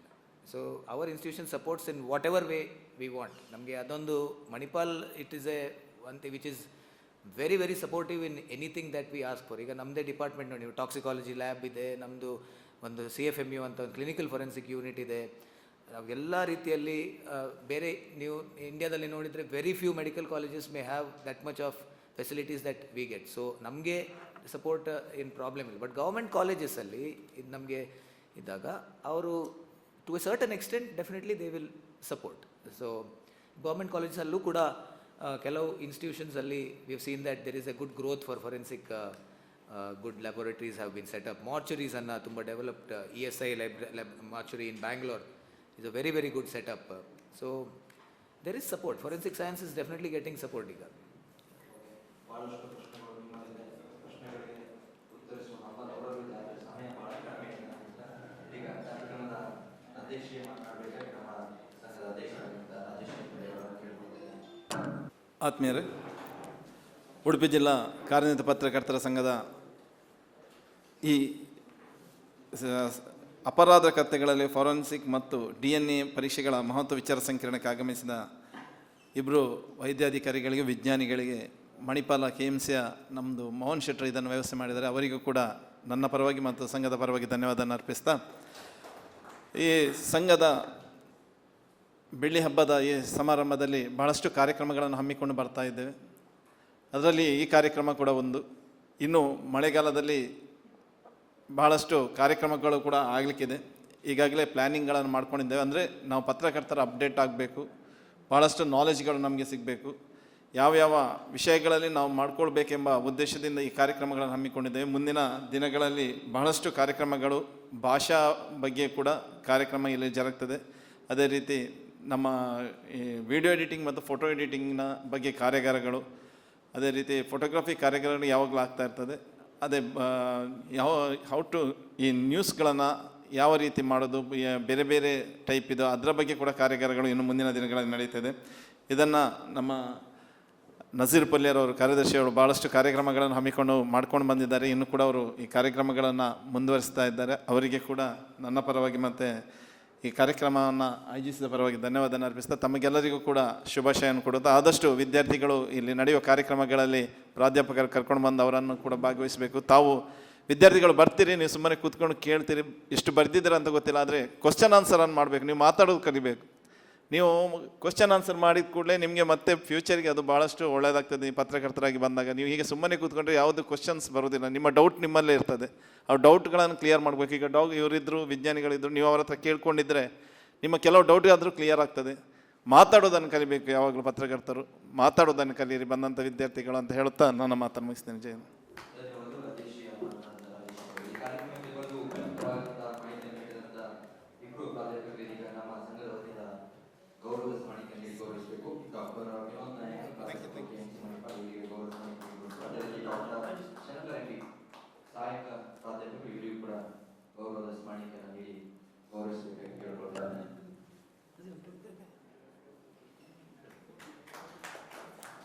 ಕಾರ್ಯಕ್ರಮದ ಕೊನೆಯಲ್ಲಿ ಎಂದಿನಂತೆ ಧನ್ಯವಾದ ಮಾತಿಗಾಗಿ ಉಮೇಶ್ ಮಾತಾಡೋದು. ಉಡುಪಿ ಜಿಲ್ಲಾ ಕಾರ್ಮಿಕ ಪತ್ರಕರ್ತರ ಸಂಘ ಆಯೋಜಿಸಿರುವಂತಹ ಅಪರಾಧ ಫಾರೆನ್ಸಿಕ್ ಹಾಗೂ DNA ಪರೀಕ್ಷೆಗಳ ಮಹತ್ವ ವಿಚಾರ ಸಂಕಿರಣ ಸಂವಾದ ಕಾರ್ಯಕ್ರಮದಲ್ಲಿ ಭಾಗವಹಿಸಿ ಪತ್ರಕರ್ತ ಮಾಧ್ಯಮ ಮಿತ್ರರಿಗೆ ಹಾಗೂ ಕಾಲೇಜು ವಿದ್ಯಾರ್ಥಿಗಳಿಗೆ ಉತ್ತಮವಾದಂತಹ ಮಾಹಿತಿಯನ್ನು ನೀಡಿದಂತ ಡಾಕ್ಟರ್ ವಿನೋದ್ ನಾಯಕ್, ಪ್ರಾಧ್ಯಾಪಕ ಫಾರೆನ್ಸಿಕ್ ಮೆಡಿಸಿನ್ ಮತ್ತು ಸೈಕಾಲಜಿ ವಿಭಾಗ, KMC ಮಣಿಪಾಲ್ ಅವರಿಗೆ ಕೃತಜ್ಞತೆ ಸಲ್ಲಿಸುತ್ತೇವೆ. Doctor Shankar MD. ಅವರಿಗೆ ಕೃತಜ್ಞತೆ ಸಲ್ಲಿಸುತ್ತಾ ಅಧ್ಯಕ್ಷತೆಯನ್ನು ಆದಿಶಕ್ತಿ ಹಾಗೂ ಪ್ರಧಾನ ಕಾರ್ಯದರ್ಶಿ ನಜೀಬ್ ಅವರಿಗೆ ಕೃತಜ್ಞತೆ. ಅದೇ ರೀತಿ ರಾಜ್ಯ ಸಮಿತಿ ಸದಸ್ಯರ ಕಿರಣ್ ಮಂಜನ್ ಪೈ, ಪತ್ರಿಕಾ ಭವನ ಸಮಿತಿ ಅನಿತಾ ಅವರಿಗೆ ಕೃತಜ್ಞತೆ ಸಲ್ಲಿಸುತ್ತಾ ಕಾರ್ಯಕ್ರಮ ನಿರ್ವಹಣೆ ಮಾಡಿದ ಚೇತನ್ ಮಡ್ಪಾಡಿ ಅವರಿಗೆ ಕೃತಜ್ಞತೆ. ವಿಡಿಯೋ ಲೈವ್ ನಲ್ಲಿ ಸಹಕರಿಸಿದ ಸಹ ಸಂಚಾಲಕ ಪತ್ರಿಕಾ ಭವನದ ಅಂಕಿತ್ ಶೆಟ್ಟಿ ಅವರಿಗೆ ಕೃತಜ್ಞತೆ ಸಲ್ಲಿಸುತ್ತಾ KMC ಡಾಕ್ಟರ್ ಮೋಹನ್ ಅವರಿಗೆ ಕೃತಜ್ಞತೆ ಸಲ್ಲಿಸುತ್ತಾ ಎಲ್ಲರಿಗೂ ಧನ್ಯವಾದ ಸಲ್ಲಿಸುತ್ತಾರೆ. ಕಾಲೇಜಿನ ವಿದ್ಯಾರ್ಥಿಗಳಿಗೆ